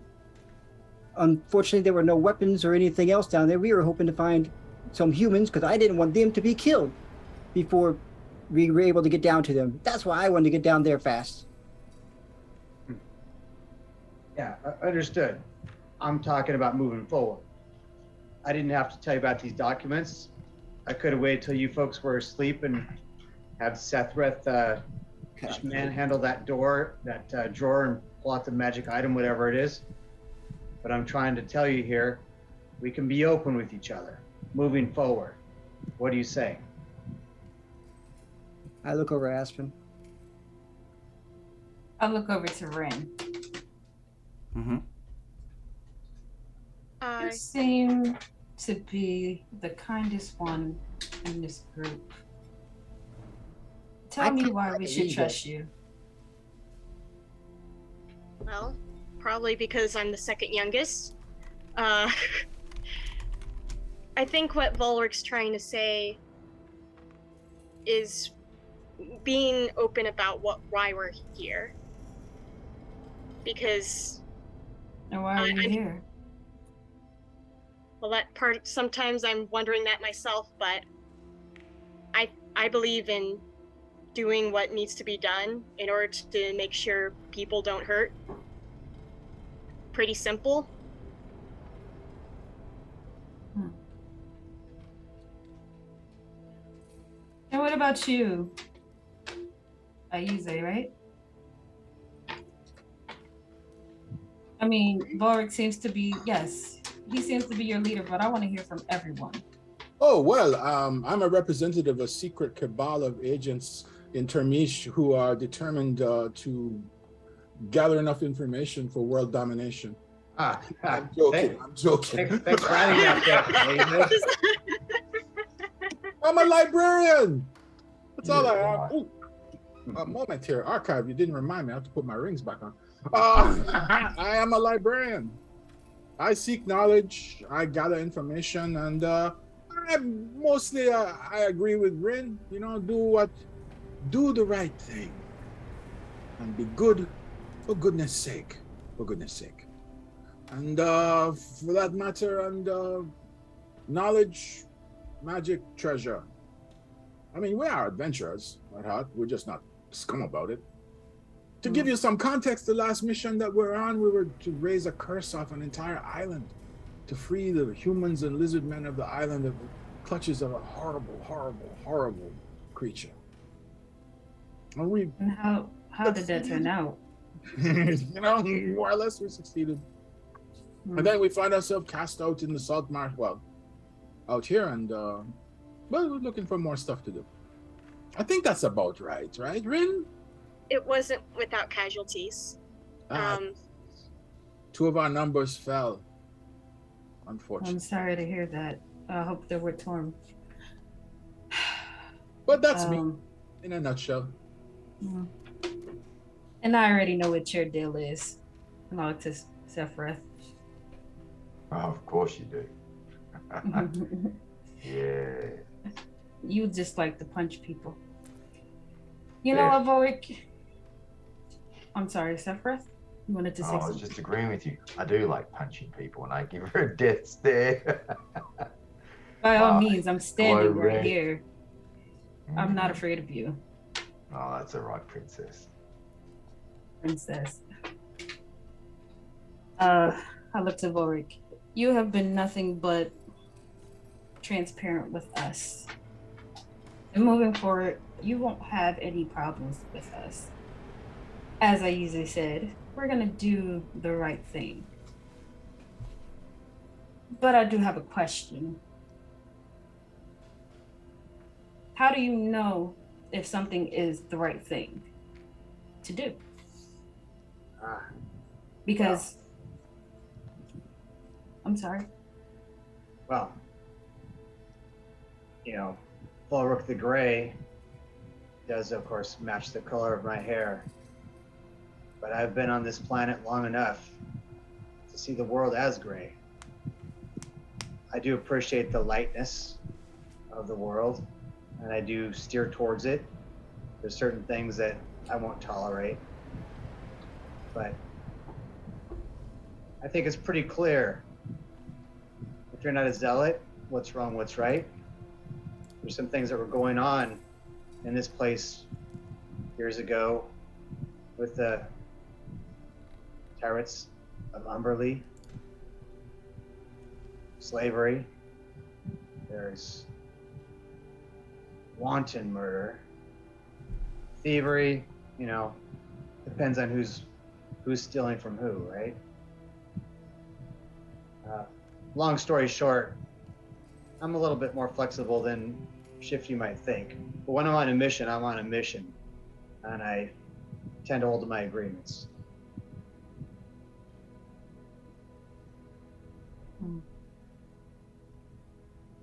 Well, all right then. Shifty and I will accompany you. You won't have a problem with us. But I will I'm a say, bit curious. What were you looking for? Both of you, straight away, down into the belly of the ship, smashing up barrels. that's where all the enemies were. Did you not see them coming out? We had to fight them. So the barrels were the enemy that you had to destroy. Well, no. As I finally take You some. want us to be honest? You be honest. I say no, and I wipe the actual blood off of my rapier. That wasn't. The barrels were not the only thing down there, but there were some, I guess you could say, I look over Aspen, casualties of the things, but we went down there because if you know ships, you know where they keep cargo, and we already know that there was possible human smuggling here. And we also know that's where a lot of bad things typically stay. Either you have the captain, and then you have the people who are down below. We weren't able to close the door, but that's why I wanted to get down there ASAP, and that's why I threw a cloud up, because I didn't want to be slaughtered as soon as I got down there. Okay. Just one more question, which you still haven't answered. Why were you both smashing up all the barrels? What were you looking for? He said we were looking for something. What if we just wanted to have a good time? Well, you got angry at me having a good time punching someone, so... Oh, I don't... Listen, as long as you don't murder innocent people, I don't care what you do. All I was trying to tell you is that's not how things run in Saltmarsh. People punch back. Still going around the bush. Why were you smashing up barrels? He wasn't. We were having a good time. And that's the end of that. You obviously. Did you not see the cloud? We could only hear where the people were coming from. Real quick, go ahead, Shifty and Aspen, make deception checks. Jack's already made the insight. And it's terrible. Yeah. Okay, 15. Oh, Shifty, good liar, old Shifty. Yeah. 14. Oh, they're both good bloody liars. Yeah. So I mean, Sethrath, as far as you can tell, they're being truthful. It got messy and they destroyed those barrels in the conflict. It was foggy down there. I can interject, Sethreth. I think it's fine to let this one slide. My whole point when I brought everyone in here was talking about moving forward, not things that have happened. But also, I wanted to address a word. I've heard the two of you toss back and forth today about murder, about the way we went about things on this ship. I was just anticipating the way things would go. Let me put you in their shoes. You're some kind of wanton, bad arse pirate. Maybe you have a hook for a hand. Maybe you've got this itching to fight. There's a whole crew of you. You stink, you're hungry, you're ready to find yourself at the next tavern. And then a small group of overconfident wanderers come aboard and say, we want you to stop this and tell us what's going on. I know what would happen. They try and murder us. So I was just doing it first.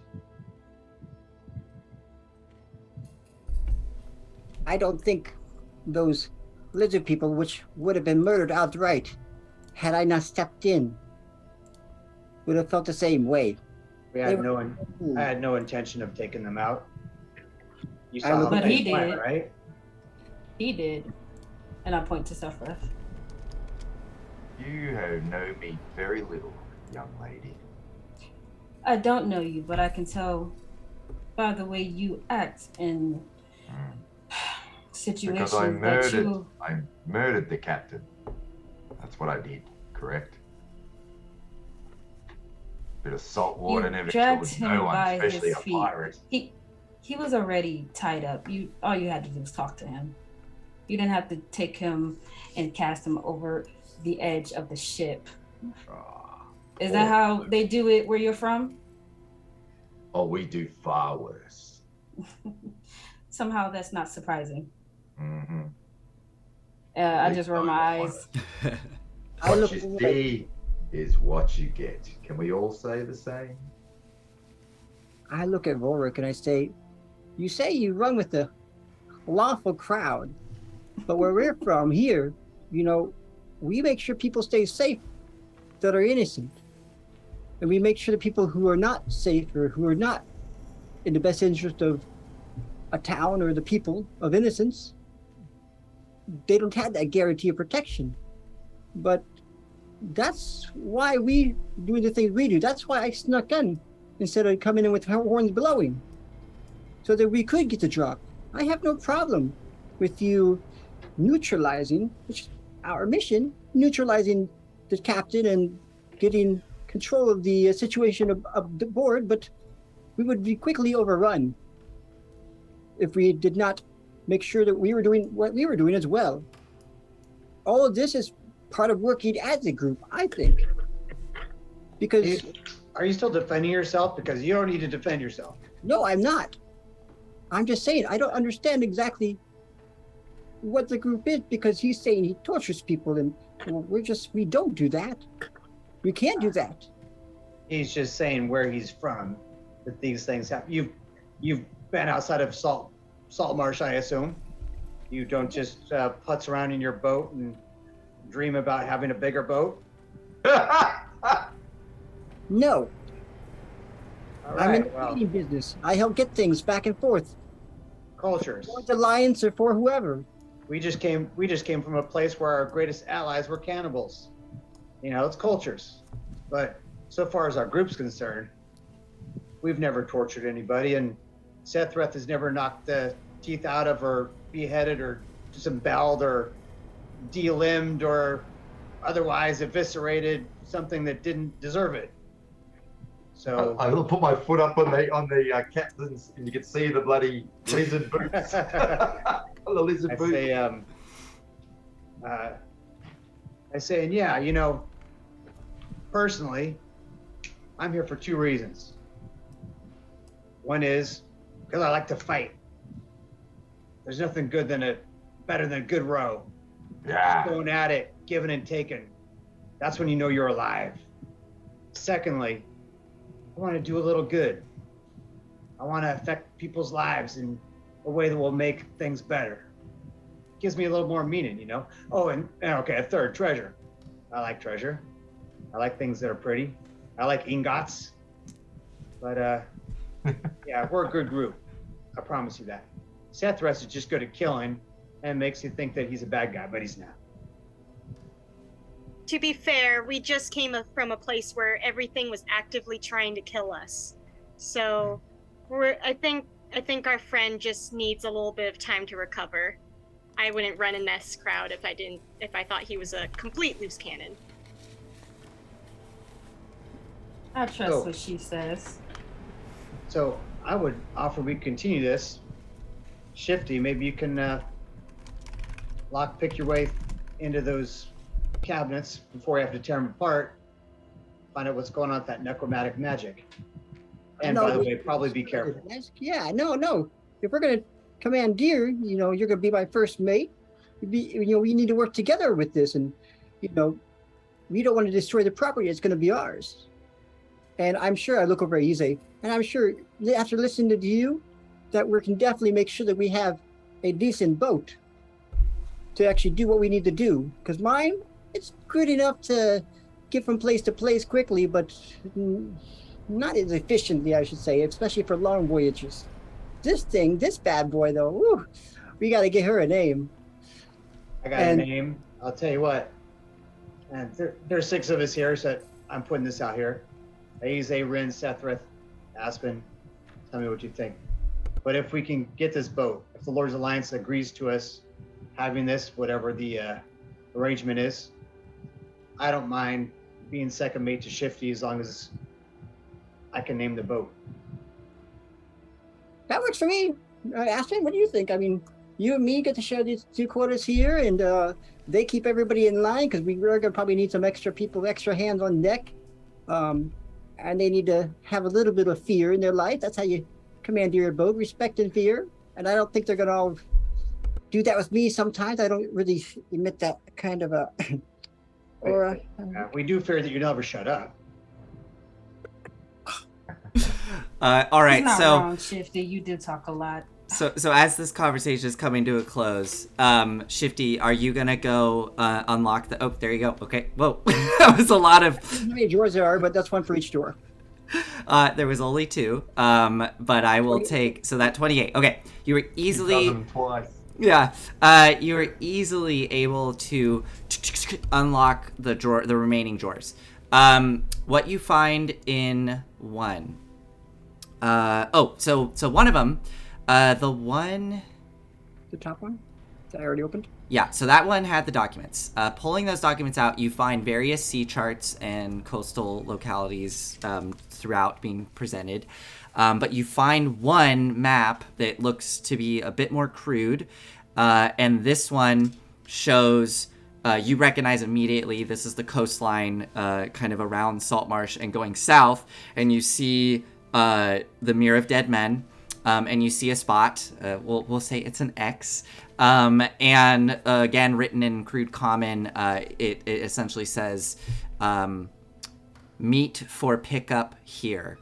And Volric, you looking over at this, you recognize the writing matches that of the other document that you had that talked about receiving goods. Popping over to the other chest, you pop it open. And I'm just going to give this to you with a 28, because you technically unlocked that first one already. So this 28 goes to the second one. You unlock it. You are able to also spot the trap within and disarm it. It looks like it was there was a blade within it that as you opened it, it was going to swing up out of the drawer to slash someone across the face. And you are able to disarm that trap before it triggers. Inside of... I'm sorry, I just going to look back at everybody and you see that?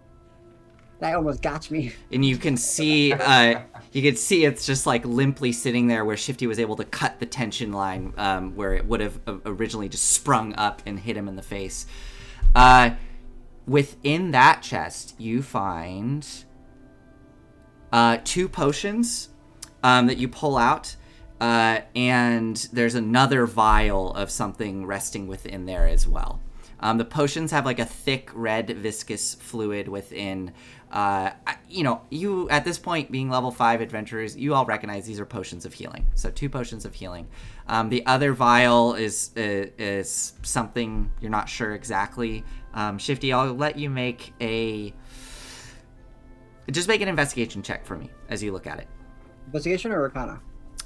You can do Arcana do you have Arcana as a skill? I just not as a skill. Just Okay.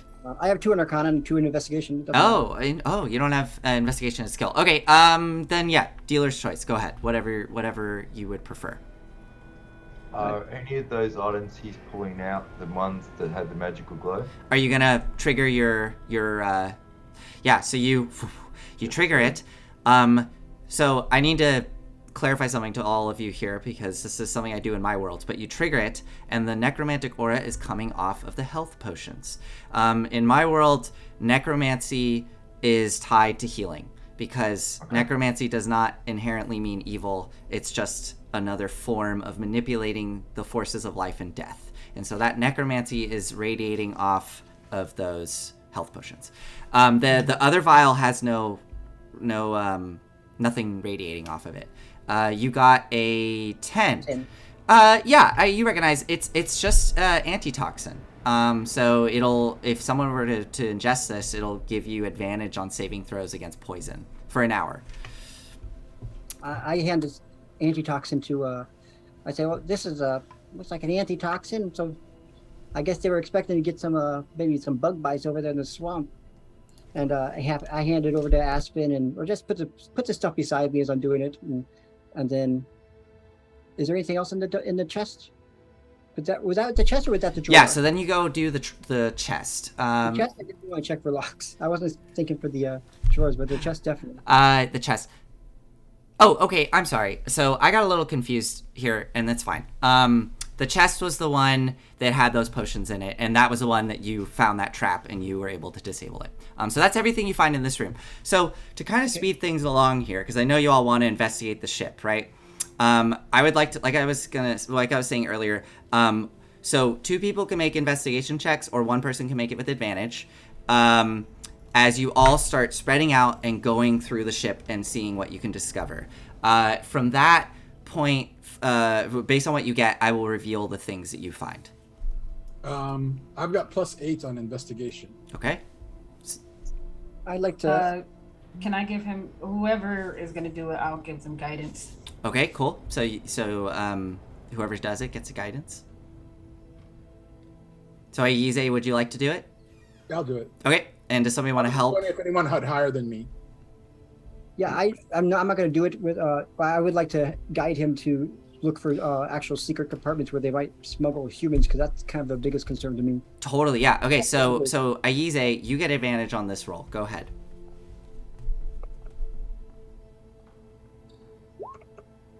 Okay.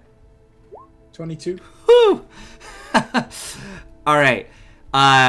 So going through this ship with Shifty's help, and Shifty, you being very aware of like how smuggler ships work, are able to guide Aize to the exact spots on where to look. You're pointing things out, and you do find more traps throughout that you. I'm not gonna have you roll. It's fine. This is like, yeah.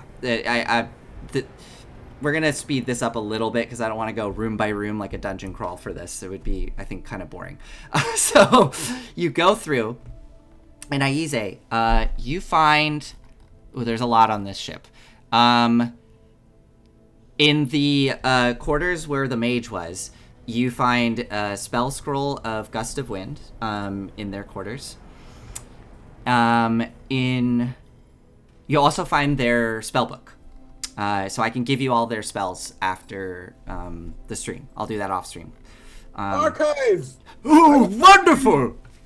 This will be delicious for you. I've been quite starving lately. This will be wonderful. So you find that. In the crew quarters, you just find a bunch of various, clothing. You find a set of dice. It's nothing really that valuable. You find a book titled Grog Hovels, which Shifty, as you just quickly flip through it, you recognize like a bunch of taverns you've been to, and this is almost like a guide of all the taverns on the northern Sword Coast, and like little things about which ones are good, which ones are bad, and whatnot. It's almost like a traveler's guide. This is out of date. That's a lot. You in the cargo hold, you obviously there's all of the stuff within there. So there are, I'm just going to give you the values of all this. You are also able to kind of, Shifty, you would know, all of this is clearly stolen from merchants within Saltmarsh. So we can later decide whether you tell people or not. But there are 50 bolts of silk. Each of those is worth 50 gold. There are 40 casks of fine wine. Each of those are worth 7 gold. Are there still 40 casks? Yes, because then there were 40 more casks of something that it, or brand, you know, it was scotch. You could smell it. It was like some kind of whiskey or something. But Actually, those are all it's destroyed. 39 casks that are full. 39 casks. Oh, because that's right. You did. That's right. There are only 30 of wine because one of the wine barrels was drained.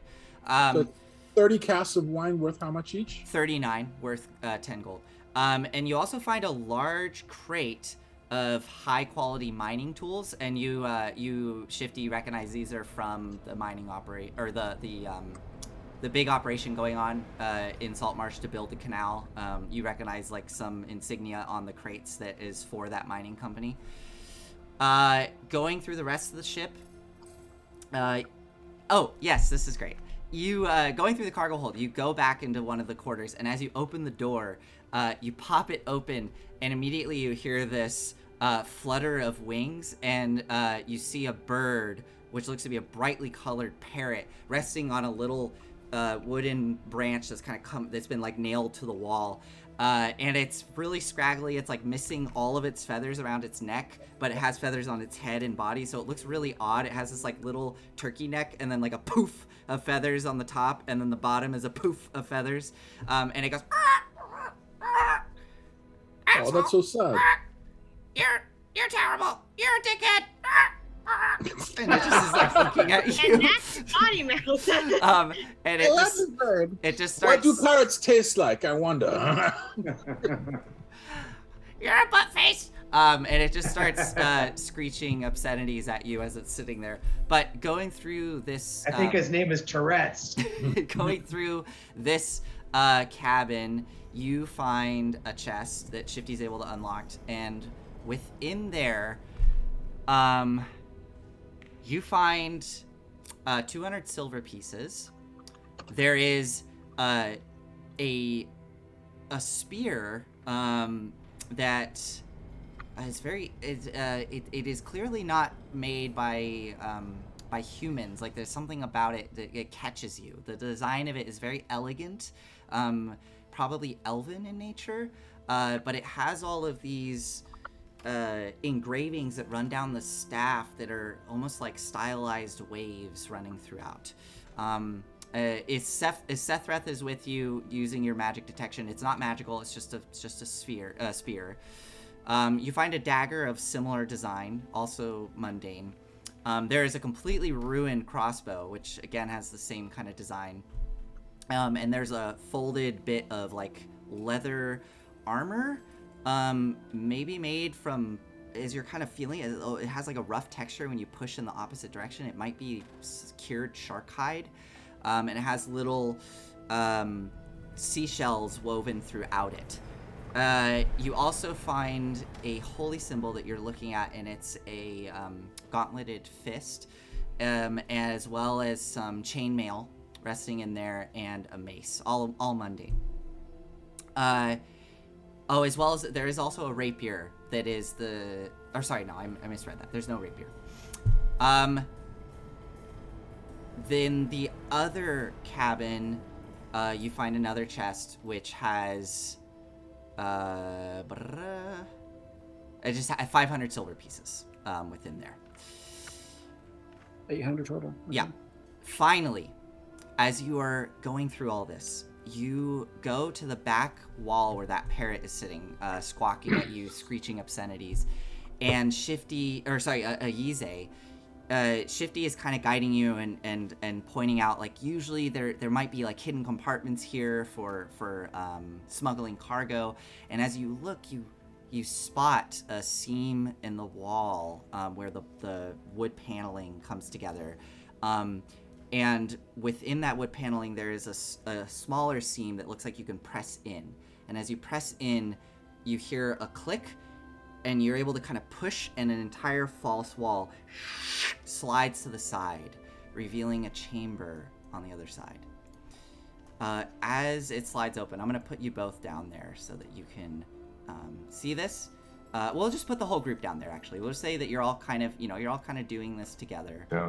Bingo. Yeah. The false wall slides to the side as you're all standing there. And what it reveals is something. I know everybody's just so tense with anticipation right now. So forgive me for taking a moment. Okay, it slides aside. Within, you see two figures that are manacled to the wall. Oh, I knew it. One of them is a slender, elf-like humanoid who's slumped off to the side of the wall, chained up. They have dark blue skin that runs down the kind of the backside of them that blends around the shoulders into a lighter blue color on the chest and face. He has long green hair, which is just in complete shambles. It's kind of cascading around the face as he looks up weakly towards you all. The face itself, the eyes are a bit bulbous and almost fish-like. And around the neck, you almost see what looks to be like gills or some sort of gill-like features that protrude off the side of the neck. The hands and feet themselves are webbed, and you can see that he's in this rough burlap clothing and just like chained up to the wall.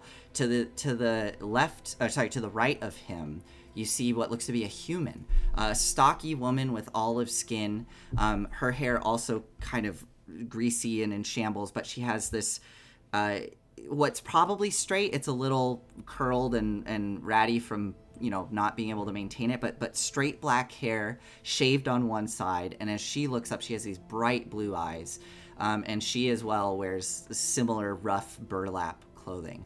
This clothing, those of you that Aspen and Shifty, you recognize this was the same clothing that the young man who washed up on shore a 10-day ago had the same clothing on. So this is what you see. You see these two figures. They look up at you, kind of straighten up. The woman looks towards you all and weakly just says, "Water. Please, water." Please, allow me. I pull out my canteen. And then Give it to her. she gestures her head towards the other individual.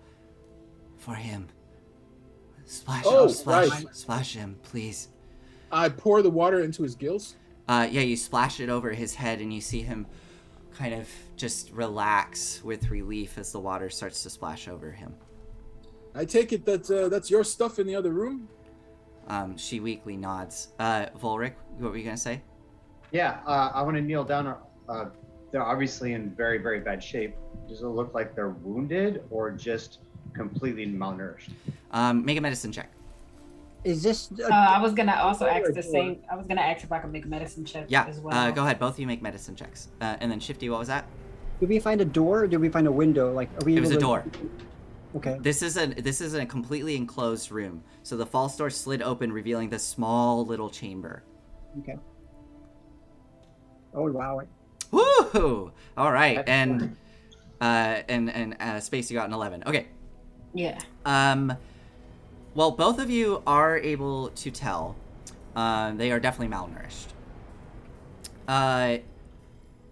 Volric, with a natural 20, what you pick up on is that there is a head wound on the woman, kind of at the back of her head, and it looks clearly like she, had experienced. And it's old, it's easily a 10-day old.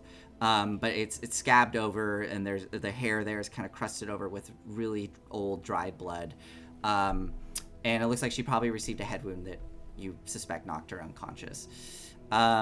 for this elf figure, yeah, you don't notice anything else. He just looks really malnourished. Right. There's Well, no other. He has gills, you said, right? He does have gills. Water, He does seem like he's able to breathe air. He is amphibious for sure, but the water splashing over him, it seems like it was almost being like drawn into the skin, right? Almost like an amphibian, right? He just had not been exposed to water and likely needs water more regularly than land-based creatures. Right. I'm gonna give my water.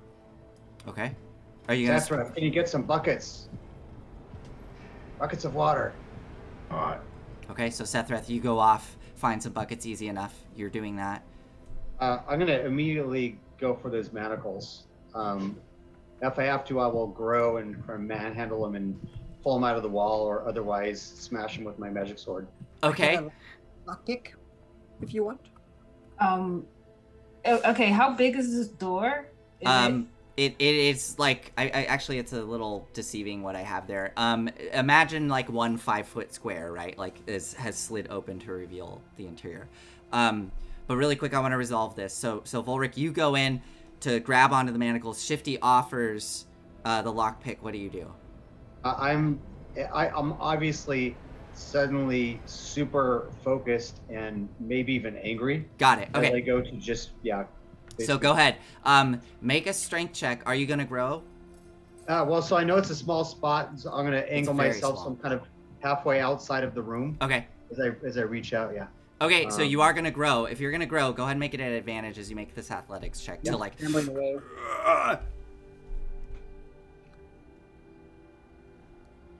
So Shifty, as you offer the manacles, suddenly Volric pushes past, like so focused, grabs onto him, and you watch him swell like the Hulk and just and start I'm out of here. pulling on these chains. And I got hands and knees, like scratching out of there. As I'm pulling, I say, Aspen, you wanted to know if I know good from wrong? Well, this is as wrong as you can get. And I've got a 15. You start to pull on the chains. You feel like you're not quite going to be able to break the chains, but as you pull, they just ping and pop off the wooden wall and clatter to the ground. So they're still chained up, and they're no longer in this really uncomfortable position. They drop to the floor, kind of panting from the effort of being held up, but they do still have the manacles on their hands and feet. Yep. They look up immediately. The elven figure says a language. What languages do you know, Volric? Just common and giant. Okay, so you don't recognize it. Rin, you are in the room. You recognize this is Elvish. It is, it's like a different variety of Elvish, right? So you understand it, but there's like some differences. Where it's like every once in a while there'll be a word said and you're like, I'm not used to that. Like a different dialect. Exactly. Like Cockney, Yeah. or Welsh. So they look up at Volric and say, thank you so much. Thank you. But Volric, you just hear Elvish going back to you. And just like very, very, very quietly, like just saying that she's saying thank you. This is him. He's the elf is a man. Yeah. Oh, okay. Yeah. In that one. All right, so they're resting there, manacles on the ground. Sethreth, you come into the room with the buckets. Did you just go fill up some seawater? Yep. Yep. Seawater. Okay, come in with these buckets full of seawater. Will this do? You see the elf look, and the eyes get wide. They don't seem to understand what you said, but they just notice you holding these 2 buckets sloshing with water, and they're just kind of looking at you expectantly. I lower it down at their feet and Okay. step back. They lean forward and with their bound hands just start to scoop the water out and just kind of gently let it cascade over their back. You just see them relaxing with relief, and they kind of keep scooping the water up and splashing it over them. We're lucky we found them. They would have perished if we hadn't have. The woman looks at both of you. He does not speak any common. Would one of you be able to take these off of us. We're so thankful for this. Thank you. Yes. I say, yes. Now I say safe. And then if either one of them look like they're down hit points, I'm going to use word of healing on whichever one seems to be the most. Okay. Yes. So with your medicine check, you can tell they aren't necessarily down hit points. They just are suffering from, mechanically, they're suffering from levels of exhaustion. Right. But if you want to still do this as just like a role play moment, that's exactly. Yes. Exactly. Yes. I would say the elf looks worse for wear. So as you lay your hand, are you doing healing word? Okay. You say these words out. You watch them. They suddenly close their eyes and relax, and then they open these almost strange, bulbous, fish-like eyes and look at you. They are quite striking and beautiful as they open up with these aquamarine colors kind of pulsating outwards. And again, in Elvish, they just say, thank you so much. I appreciate this so much, thank you. And they keep splashing water on themselves. When you're better, you can tell us what happened. And yeah, the woman again looks around the room. Thank you. We're so thankful. If you could just get these manacles off. Yeah. So I turn to Shifty. All right, Shifty, you're gonna try to unlock them. I come over and definitely unlock them with a 28. Oh my goodness, yes, easily. So the manacles fall off. So I'd like to very quickly give us an extra minute at the end because we have somebody who asked some questions I wanted to answer. Yes, let's wrap this up. So as you get these manacles off, they clatter to the ground. All of you standing there looking at these figures, and the woman looks towards you all, kind of standing up. She's pretty short, stocky build. Looks you all over. Thank you. Have you seen my brother, Frederick? Have any of you seen him? He's a human, a young man. He looks similar to me. Have any of you seen him? I'm sorry to say we have. Where is he? He's passed, lady. We don't say his name anymore. And she just drops to her knees and looks distraught as you all stand there with these two individuals in front of you. And we're going to end there on this really sad note. But thank you. Sorry. Thank you everybody for joining us. And yeah, go ahead, Eric. You said you wanted to say something here at the end. Thanks, Nathan. Nathan said he's not going to set up cliffhangers, but we always have these great endings. So the DJ Badger had a few questions. One is, what are our subclasses? So I'm a Rune Knight fighter. But I'm a second level bard, so I'm working towards. I'm either going to be a swords, College of Swords, or I may be a Valor bard. I'm still working on that. You guys want to tell them what your subclasses are? Yeah. Here, I'm just to direct this. Why don't